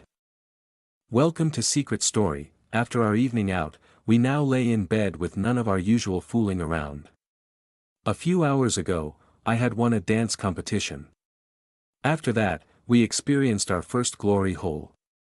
Nathan had stopped the evening, and we came back to the hotel, barely talking. We lay on our backs, and I stared at the ceiling. I had gone over and over the evening in my mind. Nathan had urged and teased me to take part in the dancing competition, and he also encouraged me once it started. Nathan had taken me into the cubicles and must have known they had holes. Nathan also encouraged me when the other couple was there. I could not see what I had done to upset or unsettle him. Are you okay? I could not go to sleep with this playing on my mind. I'm so sorry, I really am. I didn't mean for it to go that far. I really am sorry. Can you forgive me? I had not heard Nathan like this before, and I tried to reassure him, I'm fine, honestly, I'm not upset. But I should have stopped it, it's my fault, all my fault. Nathan cut me off before I could explain how I felt. Nathan has always known that I get very flirty and daring when I've been drinking, he takes advantage of it when we are away or alone. I had always thought he just accepted that I would be the same when out without him. I had assumed he knew I would let someone have a feel or the odd lucky, I just always thought he knew and turned a blind eye, letting me have my fun. Lying in the dark, it dawned on me that he had no idea at all. I really enjoyed it. I thought I should get in and say it quickly and simply. Nathan was silent for a few seconds. I was so worried I had ruined everything. When that woman was pulling me towards her, I got scared I had let it go too far. That I had let the whole evening go too far. Could you not tell how much I was enjoying it? I wasn't sure, I suddenly worried you were just going along to please me. I thought she was just pretending. For a second she was, then she was doing it for real. When you led me into that cubicle, I would have done anything. Anything. Nathan took a few seconds to speak. I was so turned on watching you dance, watching all those people enjoying watching you. I wrapped my fingers around it and squeezed. Did you know there was such a big hole in the wall of the cubicle? Most seem to have holes, some big and some smaller. The last two had their doors shut before, so I guessed they might be more discreet for doing things in. I also hoped there would be a hole for someone to watch you. I did not want to upset Nathan, but I did want to do it again. How did you feel when that other couple came in? I was sure they wanted more from us, both of them spoke, but I did not understand. So it seems you enjoyed it as much as me, I said. I did. I loved every minute of it. I wanted to do more but suddenly panicked you would be upset. To be honest, I have fantasized about stuff like that for a while. I just never knew how to tell you, how you would react. Now we know we both enjoyed it. I hope we get to do it again. Like you said when you got me to do the dancing. No one here knows us. I was trying to ignore the myriad phones and cameras that had recorded the bar competition. We soon fell asleep and woke, late in the morning, all but missing breakfast, and decided to take a stroll out to catch a lazy brunch at one of the many beachfront cafes. We talked about last night with the safety of knowing we had both enjoyed it. We spent a lazy day around the pool, and then down at the beach. I kept looking around secretly hoping to recognize the woman from the cubicle last night. Once in a while, someone would give me a second look, a double take. I enjoyed the idea of being recognized for that and almost hoped someone would come and say hi, but no one did. During the day Nathan had made the odd quip about going to the cubicles again tonight. I didn't bite, and he didn't pursue it, but it kept making me think about how much I had enjoyed it. What do you mean? Nathan stopped walking and asked, are you serious? I mean, yes, let's get some just in case. Nathan took my hand and led me off toward the shops. There wasn't much of a choice, my favorite brand was there, but I could hardly blurt out, these are the ones I like. Nathan hesitated like a teenager buying his first packet. Oh, I walked up to the counter, picked up 2 packs of the ones I liked, and paid. That wasn't so hard, was it? Why did you get 2? So you don't get all embarrassed if we have to come back for more. We probably won't need any at all, last night might have been a total fluke. I really hoped it wasn't and hoped we would be lucky. We went out for a meal, and I drank cocktails. Nathan normally moans about the price, but tonight he didn't care. By the time we finished eating it was dark, and I was already feeling very turned on. We walked along the path that led to the toilet block. We stopped in a couple of bars, we had a beer each. There were more people about as we walked the final 100 yards or so onto the path to the beach. We walked past the toilets, it seemed too busy on the path. We walked a little way and turned back taking our time, hoping for a gap in the traffic so to speak. I looked around as we approached, I didn't see anyone we knew, and no one was watching us. I held Nathan's hand tightly and dragged him towards the door and in. Not so many cubicle doors were closed, but the end two were shut. We walked slowly along, looking into each open cubicle. An open door between two closed ones had a foot-square hole in one wall and a smaller rough round hole in the other. We looked at each other and slipped inside, locking the door behind us. My heart was pounding in my chest. "Are you sure about this?" I was glad to find it seemed as clean and fresh as yesterday. I could easily flash or let someone see and feel me.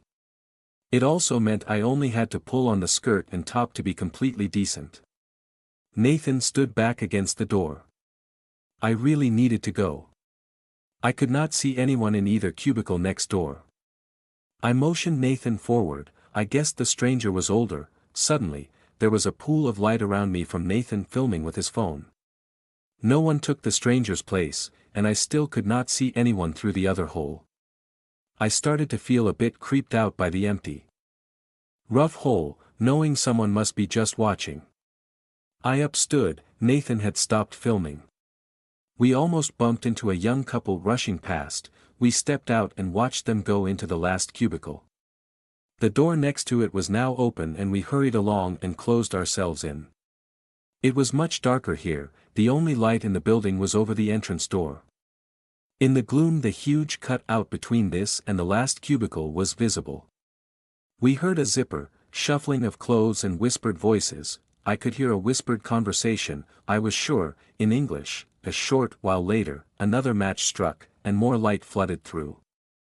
I could still see next door and was pleased to see she was now watching us. In the gloom, she looked really pale. I would have said she was no more than a teenager, very pretty with long streaked blonde hair. She had big eyes. I winked at her and was pleased to see her smile. She definitely didn't know what she was doing and looked very inexperienced. I had such an urge to show her how to do it properly. She was watching me the whole time. We were close enough that her man must have been able to watch, too. Her eyes darted between me so proudly on offer to her. I started counting to 20. Nathan pulled back from the hole and asked me what was wrong. Nothing. I was really hoping for more from them. Nathan turned off the light on his phone. It was suddenly very dark. In the cubicle next door, I could hear whispered voices, an urgent discussion perhaps. Then the door creaked and I assumed they had fled the scene. We made sure we were decent and walked quickly outside. I noticed about half of the cubicles were closed now. Let's go to the late bar. I'd just like to watch and have some fun. I'm getting blue balls this evening, so be ready for a good seeing to when we are finally alone. As soon as we headed off along the path, I was aware of a couple catching us up. Hello. Hi, I wanted to say before. Could you show me how to do that, please? Turning around, I recognized the girl from the cubicle moments ago. Under good light, I could see she was absolutely beautiful. To be continued. I've been living alone lately. To be honest, I've grown to prefer being alone. It's a bit embarrassing to admit, but it's because I've found a new lover. My husband was a high earner, with a construction certification before he went to New Zealand. We have a son, and as he approached the upper grades of elementary school, we planned to send him abroad early for his education.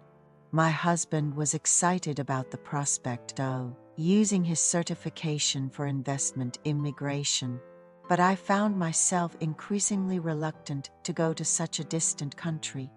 My husband promised that he would only need to be with our son for about 7 years, and once our son entered university, he would return to our home country.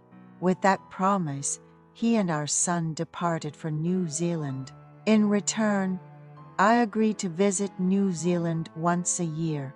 I sent my beloved boys to the faraway land of New Zealand, trusting that my husband, who loved our son dearly and got along well with him, would raise him well.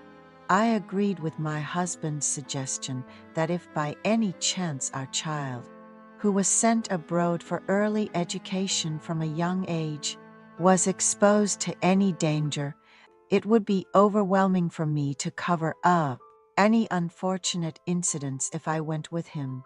After my husband and son left, I found that living alone simplified my household chores. I was relieved to hear that my son was doing very well when I contacted him.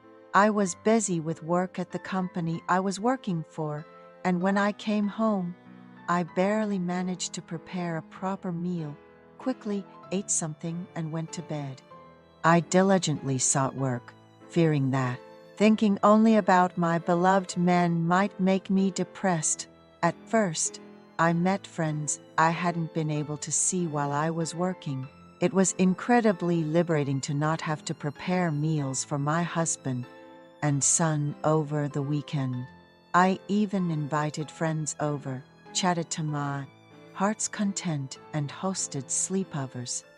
After a few months of this lifestyle, I felt that I had met all the friends I wanted to meet and that I was done socializing, so I didn't meet anyone anymore. My husband and son said they were doing very well in the great outdoors in New Zealand, and particularly, my son was much happier studying there than in our home country. I was glad to have sent them to New Zealand when I heard that my husband was also doing well at work. However, I was curious whether they were managing to cook properly, so I asked my son, who said his father was cooking by searching the internet. He also said that they had become friends with other student families in the area and that the mothers of his friends sometimes gave them side dishes. But then, my husband's contacts started to dwindle. I started to get a little angry, wondering if he wasn't worried about me. Living alone in this era when you can call anyone anytime via the internet. One day, I found a diary in my husband's study. I was so shocked by the story that I couldn't say anything. The story was that my husband's ex-girlfriend had asked him to come quickly to New Zealand to live with her. That's why he had taken our child and gone to New Zealand. I was trembling and thought about calling my husband, but I decided that I couldn't just let this happen. Our house has 3 rooms, a living room, and a bathroom in the main building, and 1 room and a small bathroom in the annex. The annex was used when guests came. This time, when my husband went to New Zealand, my mother-in-law said she was worried about her daughter-in-law living alone, so she introduced our house to her friend's grandson, Michael, who was working at a company near our house. We had never rented to anyone else before, but this time, we had the opportunity to bring in the reliable Michael to take care of the house and help with the tuition fees for studying abroad, which would be a two birds with on a stone situation, she said. I relayed my mother-in-law's suggestion to my husband, and he was pleased with that idea. The rooms were empty anyway, and the rent would provide some income, he reasoned. I was furious at the thought of my husband, who had run off to his ex-girlfriend, acting so nonchalantly. But I knew my husband wouldn't skimp on our son's education, so I forced myself to calm down and decided to follow my mother-in-law's advice. Michael, who moved into our house, was 28 years old. He was working as an employee in a large corporation near our house and was quite handsome. His parents must have been stunning as well. The moment I saw Michael, I commented on his good looks with a smile, and then immediately bit my tongue. I had foolishly revealed my true feelings. The more I got to know Michael, the more charming he became. I ordered Chinese food for him as he moved his belongings and came over to our house. As we chatted, I found him to be very kind and gentle. He clearly had been brought up well by his parents. I had developed a routine of hastily preparing dinner after work, having a beer alone, and then going to bed. A month after Michael began living in our house, it was my birthday. I wanted to meet my friends, but they were all busy being mothers. As I was considering going shopping alone, I ended up watching tea at home when Michael rang the doorbell. In his hand was a small cake box. With a smile, Michael said, "Madame, it's your birthday today, isn't it? Congratulations." I left work early to get this cake. When I asked how he knew it was my birthday, he explained that he had seen it marked on the calendar in the living room when he was moving in. I thanked Michael profusely and suggested that we go out for dinner if he had time. We changed clothes and had dinner at a restaurant near our house. Then we went to a beer house for a second round. We found that we had a lot in common and, surprisingly, worked in the same industry. Under the dim lights, Michael looked incredibly handsome. I thought of my husband, who had taken my son to New Zealand to see his ex-girlfriend, and I decided to make a move that night. I saw no reason to keep suffering alone. When I asked Michael if he had a girlfriend, he said he didn't. He had one in college, but they broke up while he was preparing for job applications, and he hadn't had any interest in dating since he started working. Perfect. This was my chance. In a rather brazen, middle-aged woman way, I asked, "What about me?" Michael looked surprised and said, "I've always liked the quiet, domestic type, like you." When I asked how he knew whether I was quiet or not, he responded, "Don't you just go to work and come home? Isn't that right?" I wanted to tell Michael about my husband's secret, but I was afraid of showing any flaws. So I said, "I'm thinking about getting a boyfriend now. 3 out of 10 of my friends have boyfriends." Michael was shocked and asked if such people really existed. I asked Michael candidly how he could be so naive and survive in this world, why he had remembered my birthday, and asked him to be honest with me. Michael hesitated for a moment before confessing that he had been smitten with me since the first day he saw me. He said he was impressed by how slim, pretty, and well-kept I was, even though I was a mother. He had ordered a homemade cake from a shop near his office because he thought I would probably be alone on my birthday, and he wanted to surprise me. He said he never thought he would fall for an older woman, especially a married one. That night, we affirmed our feelings for each other and hurried home. Michael was more masculine and healthier than my husband. We made love once more that night. Michael told me he was surprised that we could get along so well, despite our age difference, and he expressed his desire to spend every day with me while living in our house. We had midnight dates on dangerous days and made love almost every day when we didn't. One day, my son called me. He was excitedly telling me about a woman named Jenny, who was bringing him side dishes that tasted fantastic. I felt a crushing headache. Jenny? That was the name I had seen in my husband's diary. When I asked my son when Jenny started coming to our house, he said she had brought side dishes shortly after they arrived in New Zealand and had made him promise to keep it a secret from me. He said Jenny cooks as well as I do, making any Korean dish he asks for, like stir-fried glass noodles, mustard greens, and medicinal nourishment. So I asked him how often Jenny comes, and he said he wasn't sure, but that she comes at least twice a week. When I asked where Jenny's house was, he said it was very close. When I asked if Jenny had a child, he said he didn't know, but he thought she lived alone. And when I asked if his father goes to work every day, he said he sometimes works from home. The puzzle pieces fit together. When my son was at school and my husband was working from home, It was clear that he and Jenny must have met, and it seemed like Jenny, who lives alone, was playing the role of a mother to my son. I felt betrayed and lived a married life with Mitchell, who lives next door, as if to show off. I decided to endure until my son became an adult.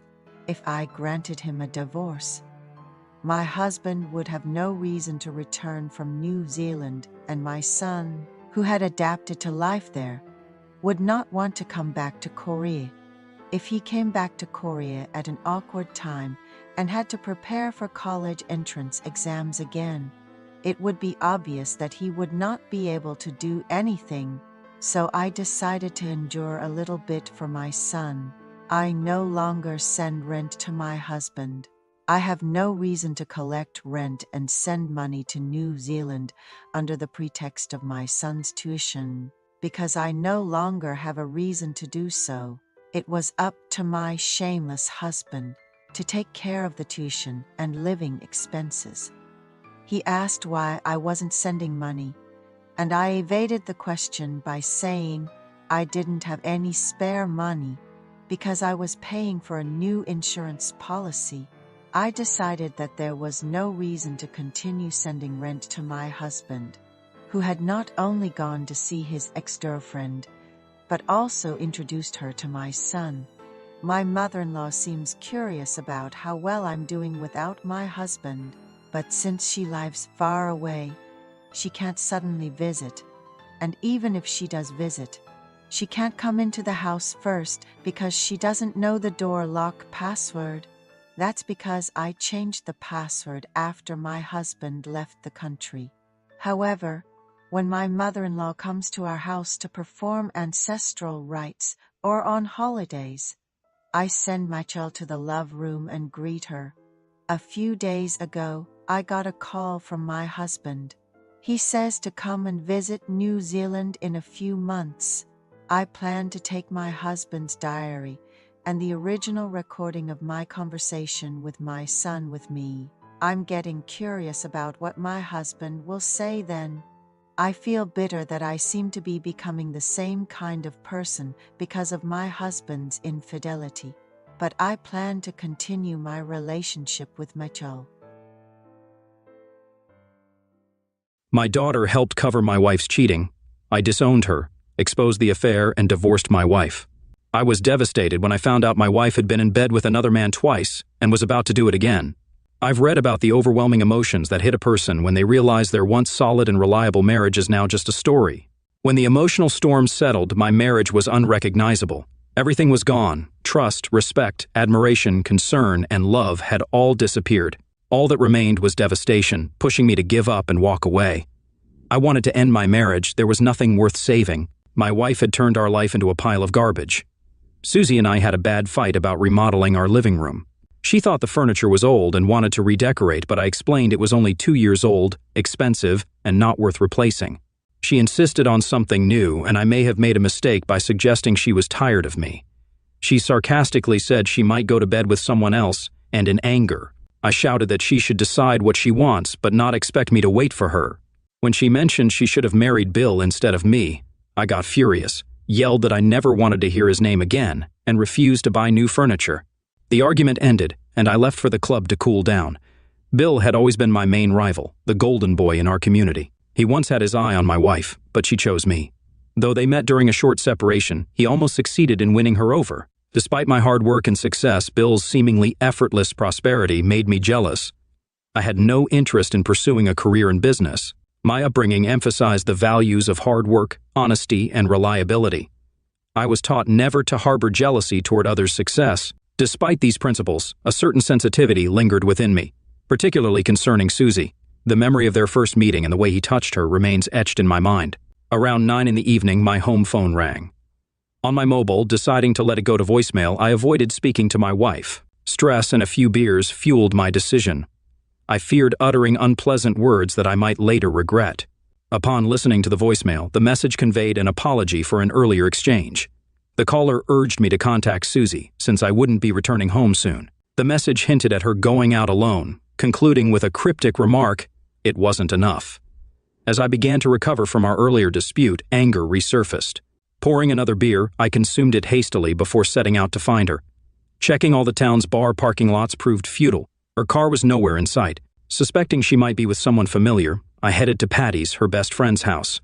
To my dismay, Susie's car was parked there. Dave, Patty's husband, greeted me at the door, mentioning the night out and their decision to go bar hopping. When I inquired about Patty's car, he confirmed their presence at a bachelor party. Determined to locate them, I visited the bachelor's place, discovering Patty's car in the parking lot. Contemplating a direct confrontation with Susie, I opted to sober up in the car before taking any action. Around 11, they emerged from the bachelor's place and departed in Patty's car. Following at a discreet distance, they made their way to a downhill bar, as Dave had suggested. Observing from the parking lot, I anticipated their move to the next location. At precisely 11:30, they arrived at what seemed to be their final stop, a pub and a hotel. Concerned about Susie's intentions, I realized I needed to find out more. Attempting a makeshift disguise with a baseball cap and a plain t-shirt from the trunk, I sneaked into the pub. Despite not being completely sober, and my failed attempt at anonymity thanks to my name on the t-shirt, I figured it was better than no disguise at all. Inside, I spotted Susie with Bill seated at the back of the bar, engrossed in conversation. Seeking a discreet vantage point, I noticed an empty booth behind Susie. Silently moving there, I overheard their entire conversation, except for a few whispered moments. Susie thanked Bill for coming, and he reciprocated the sentiment. Bill reminisced about their time together 5 years ago and twice since my marriage to Susie. Their reunion tonight seemed driven by a desire for revenge after our earlier fight. As I listened, the painful truth unfolded. Susie had betrayed me twice before and planned to do so again tonight. Despite her professed love, her actions revealed a selfish and indifferent nature. Her motive wasn't love, it was revenge, shattering my perception of our relationship. The conversation left me devastated, and I realized I no longer loved her. It was a profound loss, and I nearly succumbed to tears, accepting that it was over. I waited, contemplating how much time would elapse before they proceeded to the room. The words exchanged between them hinted at Susie's readiness, and I could almost envision the smile on her face, aware of her presence. Based on their conversation, my anger simmered beneath the surface. As they stood up and made their way to the elevators, suppressing the urge to lash out physically, I trailed them to the lobby. Uncertain of their exact floor, I approached the receptionist and requested a call to Bill's room.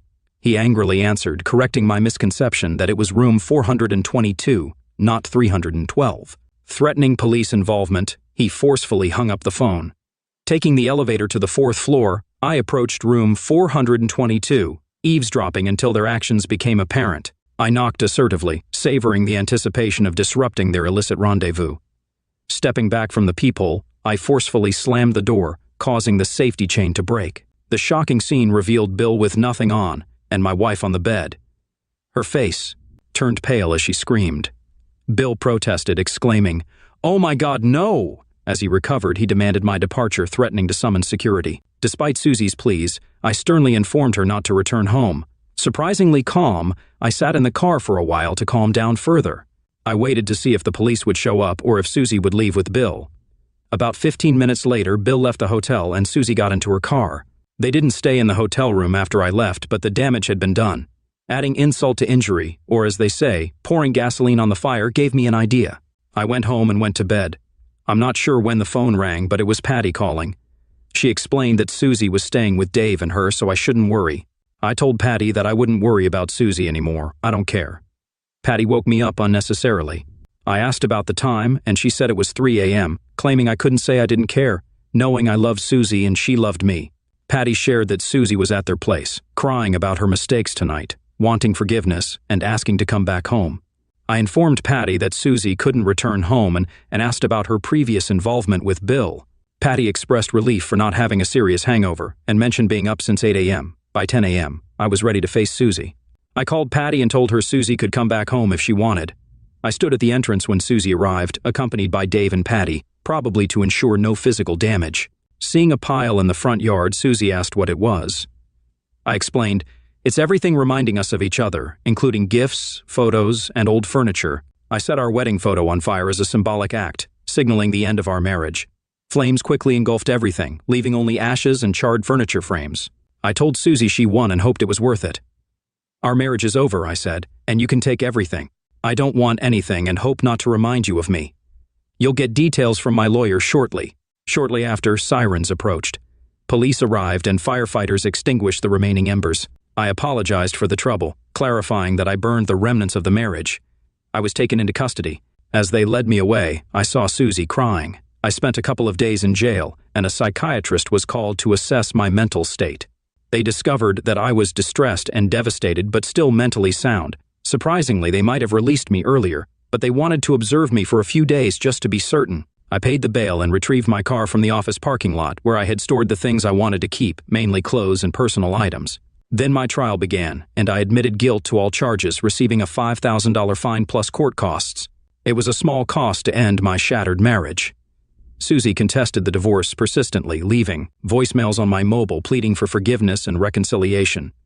Despite the $5,000 cost, I never heard from her after leaving a message on her home phone expressing that while she claimed it meant nothing to her, it meant everything to me. The divorce was finalized and I gave her everything she desired just to put it behind me. Bill's wife discovered the situation, divorced him, leaving him in a difficult situation. Susie wasn't the only wife he had comforted during marital troubles. A couple of weeks after finding him with his wife in a hotel room, I encountered Bill in a bar. I suggested he might face a serious accident when his divorce was finalized, and he started selling off his remaining possessions. Soon he left town, and not many people seemed to miss him. Occasionally, I bump into Susie on the streets, and she apologizes, asking if I'll call her to talk. I just nod and walk away. To this day, I haven't called her, though she continues to ask. Maybe someday I'll decide to call her. Story 2. My wife and I have been together for 2 decades. We first met during our freshman year of high school and have been inseparable ever since. We shared many milestones, from losing our purity to each other to attending prom and even going to the same college. After graduation, we got married and settled down to build our life together. Starting a family was always part of our plan, and when we secured good jobs, we decided to make that dream a reality. Fast forward 11 years, and we now have 2 kids, own our home, and are on a path to early retirement for travel and other experiences we've longed for. Everything seemed like a dream until tragedy struck. My sister-in-law was diagnosed with lung cancer. She was not just family, but also my wife's best friend. My wife supported her throughout her fight against the disease, but sadly, she eventually passed away. It was a devastating blow to our entire family, especially my wife. My sister-in-law was a beacon of light in our lives. My wife took it the hardest because they were incredibly close, sharing everything from shopping trips to personal secrets. I stood by my wife during her grief, helping her navigate through the toughest period of her life. After about 6 months, she started to recover. During her mourning, she read through her sister's journals and notebooks, trying to understand her emotions and provide support. What hit my wife deeply was the feeling that her sister hadn't accomplished enough in her life, taken too soon. Reading the journal entries made my wife realize her sister's unfulfilled aspirations. Motivated by her sister's untimely departure, my wife expressed a newfound determination to live life fully. She wanted to travel, experience skydiving, and savor every moment. I wholeheartedly supported this mindset, aligning with the reason I had been working 60 hours a week since college to retire early. In the coming weeks, my wife embraced this philosophy, taking pottery classes, teaching herself rock climbing, and even planning a bungee jumping adventure for her and our son. It seemed like she was fully embracing this new adventurous lifestyle. I didn't pay much attention to it. I felt happy for her as she was recovering from the loss of her sister. However, one evening, after she returned from the climbing gym, her behavior seemed different. Before that, she had been enthusiastic and positive about embracing a new chapter in her life. After dinner, when the kids were in their rooms, she took me out to the patio. We shared a couple of glasses of wine and gazed at the stars. Towards the end of our conversation, she brought up the idea of both of us having a hall pass.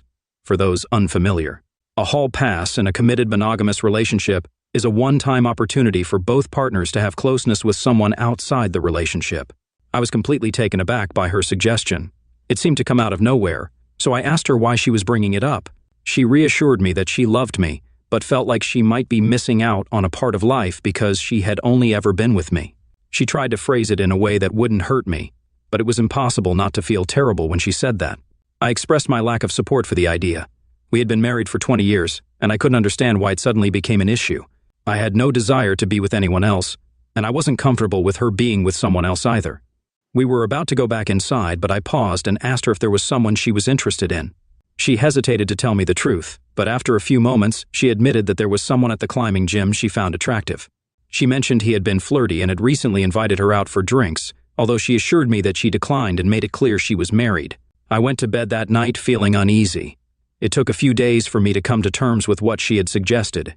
I was deeply hurt, but eventually I forgave her, and we pretended the conversation never happened. About a week later, she told me about an outdoor climbing class offered by the gym, and she wanted to sign up for it.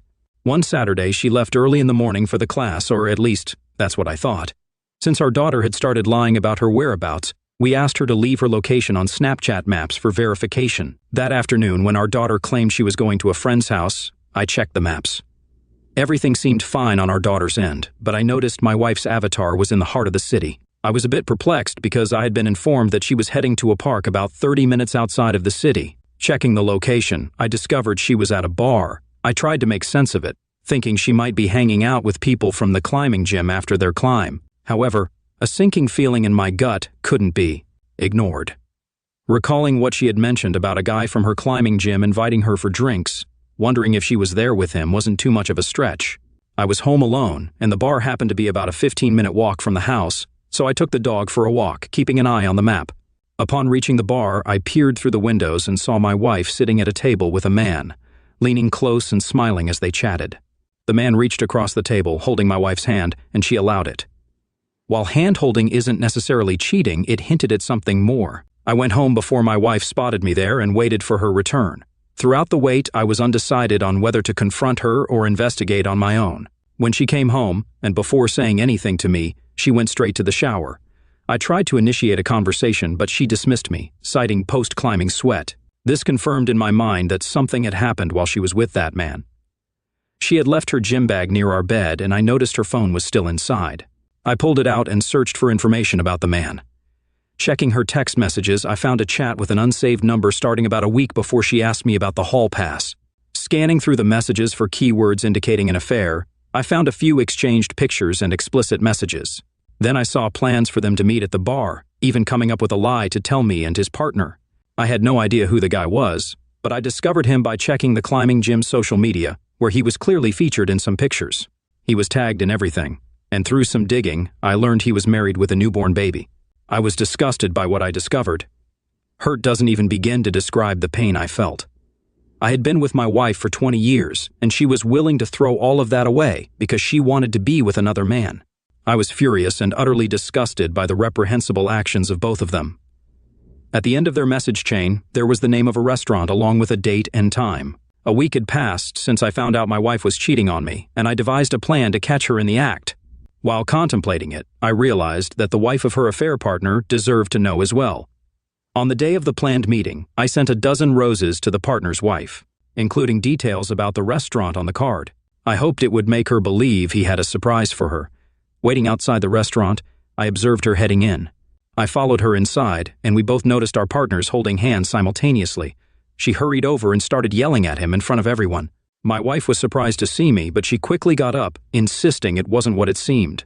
I asked her to explain the text messages, and she fell silent.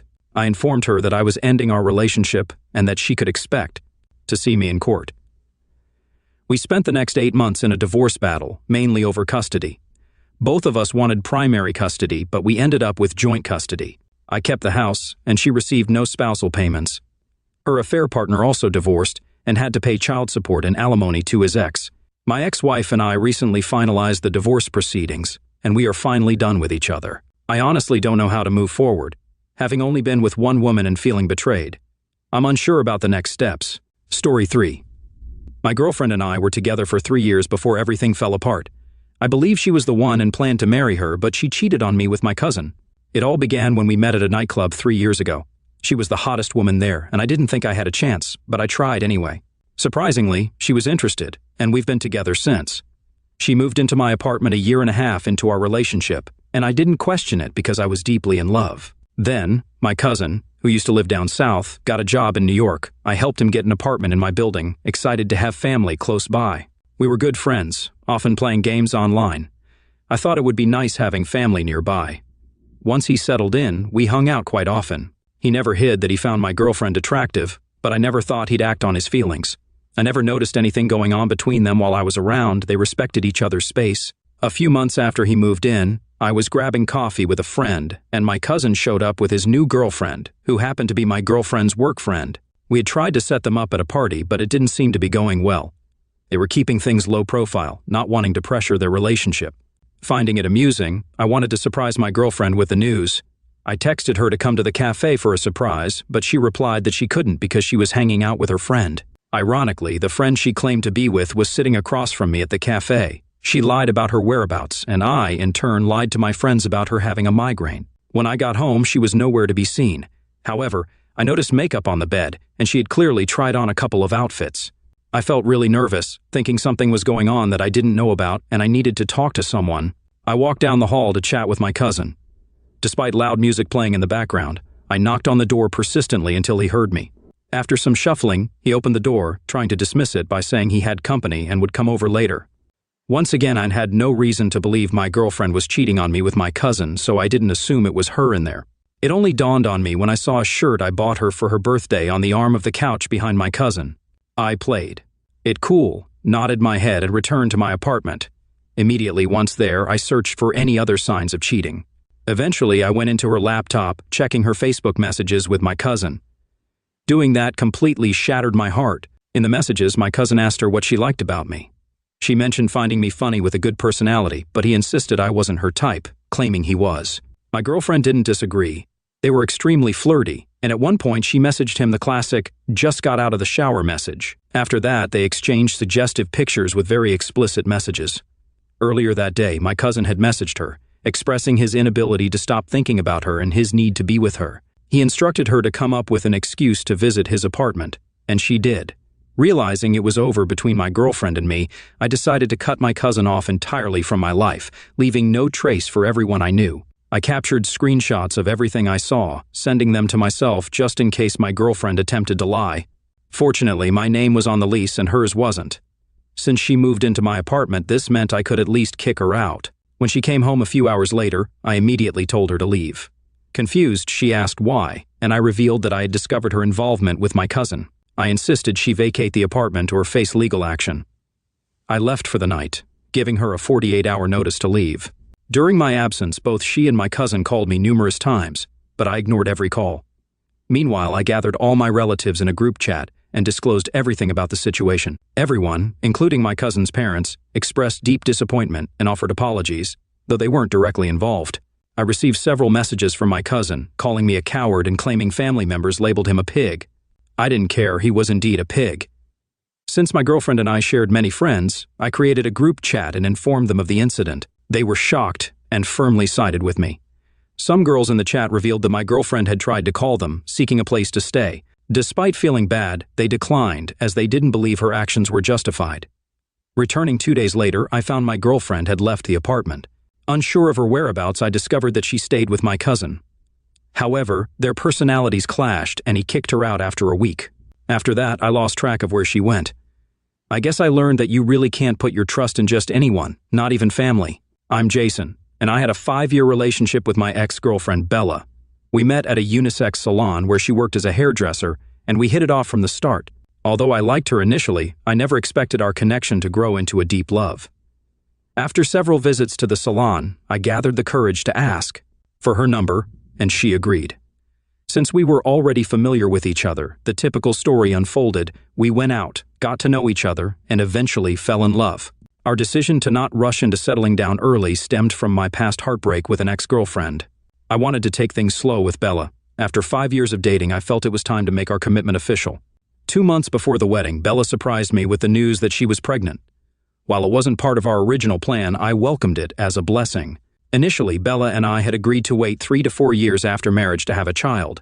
She had experienced 2 fetuses lost in the past, and I wanted to avoid that for her. Despite the unexpected joy of impending parenthood, planning a wedding and expecting a child simultaneously wasn't easy. Bella insisted on the grand wedding she had always dreamed of, with an expensive venue, gown, and other costly elements. While she had saved money for the wedding, I thought it made more sense to allocate our budget toward securing a home for our growing family and addressing other essential needs. However, she believed in making our wedding a once-in-a-lifetime event, arguing that we had many years ahead to focus on our child. After considering her perspective, we proceeded with the wedding she envisioned. We booked the venue, paid for the cake she desired, and she covered expenses like her gown, hairdo, and other necessities with her bridesmaids. Despite my internal reservations, I was genuinely excited about the upcoming events. I was about to marry the woman I loved, and I was thrilled that, in our 5 years of dating, she had never betrayed my trust. I thought she was a faithful partner who would stay true to me as we aged together. Unfortunately, I was mistaken. I delved too deeply into the future while my present was already a mess. Unbeknownst to me, as I smoothly planned our wedding and invested my savings to create her dream ceremony, Bella was cheating on me with someone close. I wouldn't have discovered this if her jealous lover hadn't confessed the night before our wedding. That evening, as I returned home early to prepare for my bachelor party, my best man called, requesting a meeting to share something important. We agreed to meet at a nearby coffee shop. When we sat down, he looked uneasy, apologized in advance, and said he needed to get something off his chest.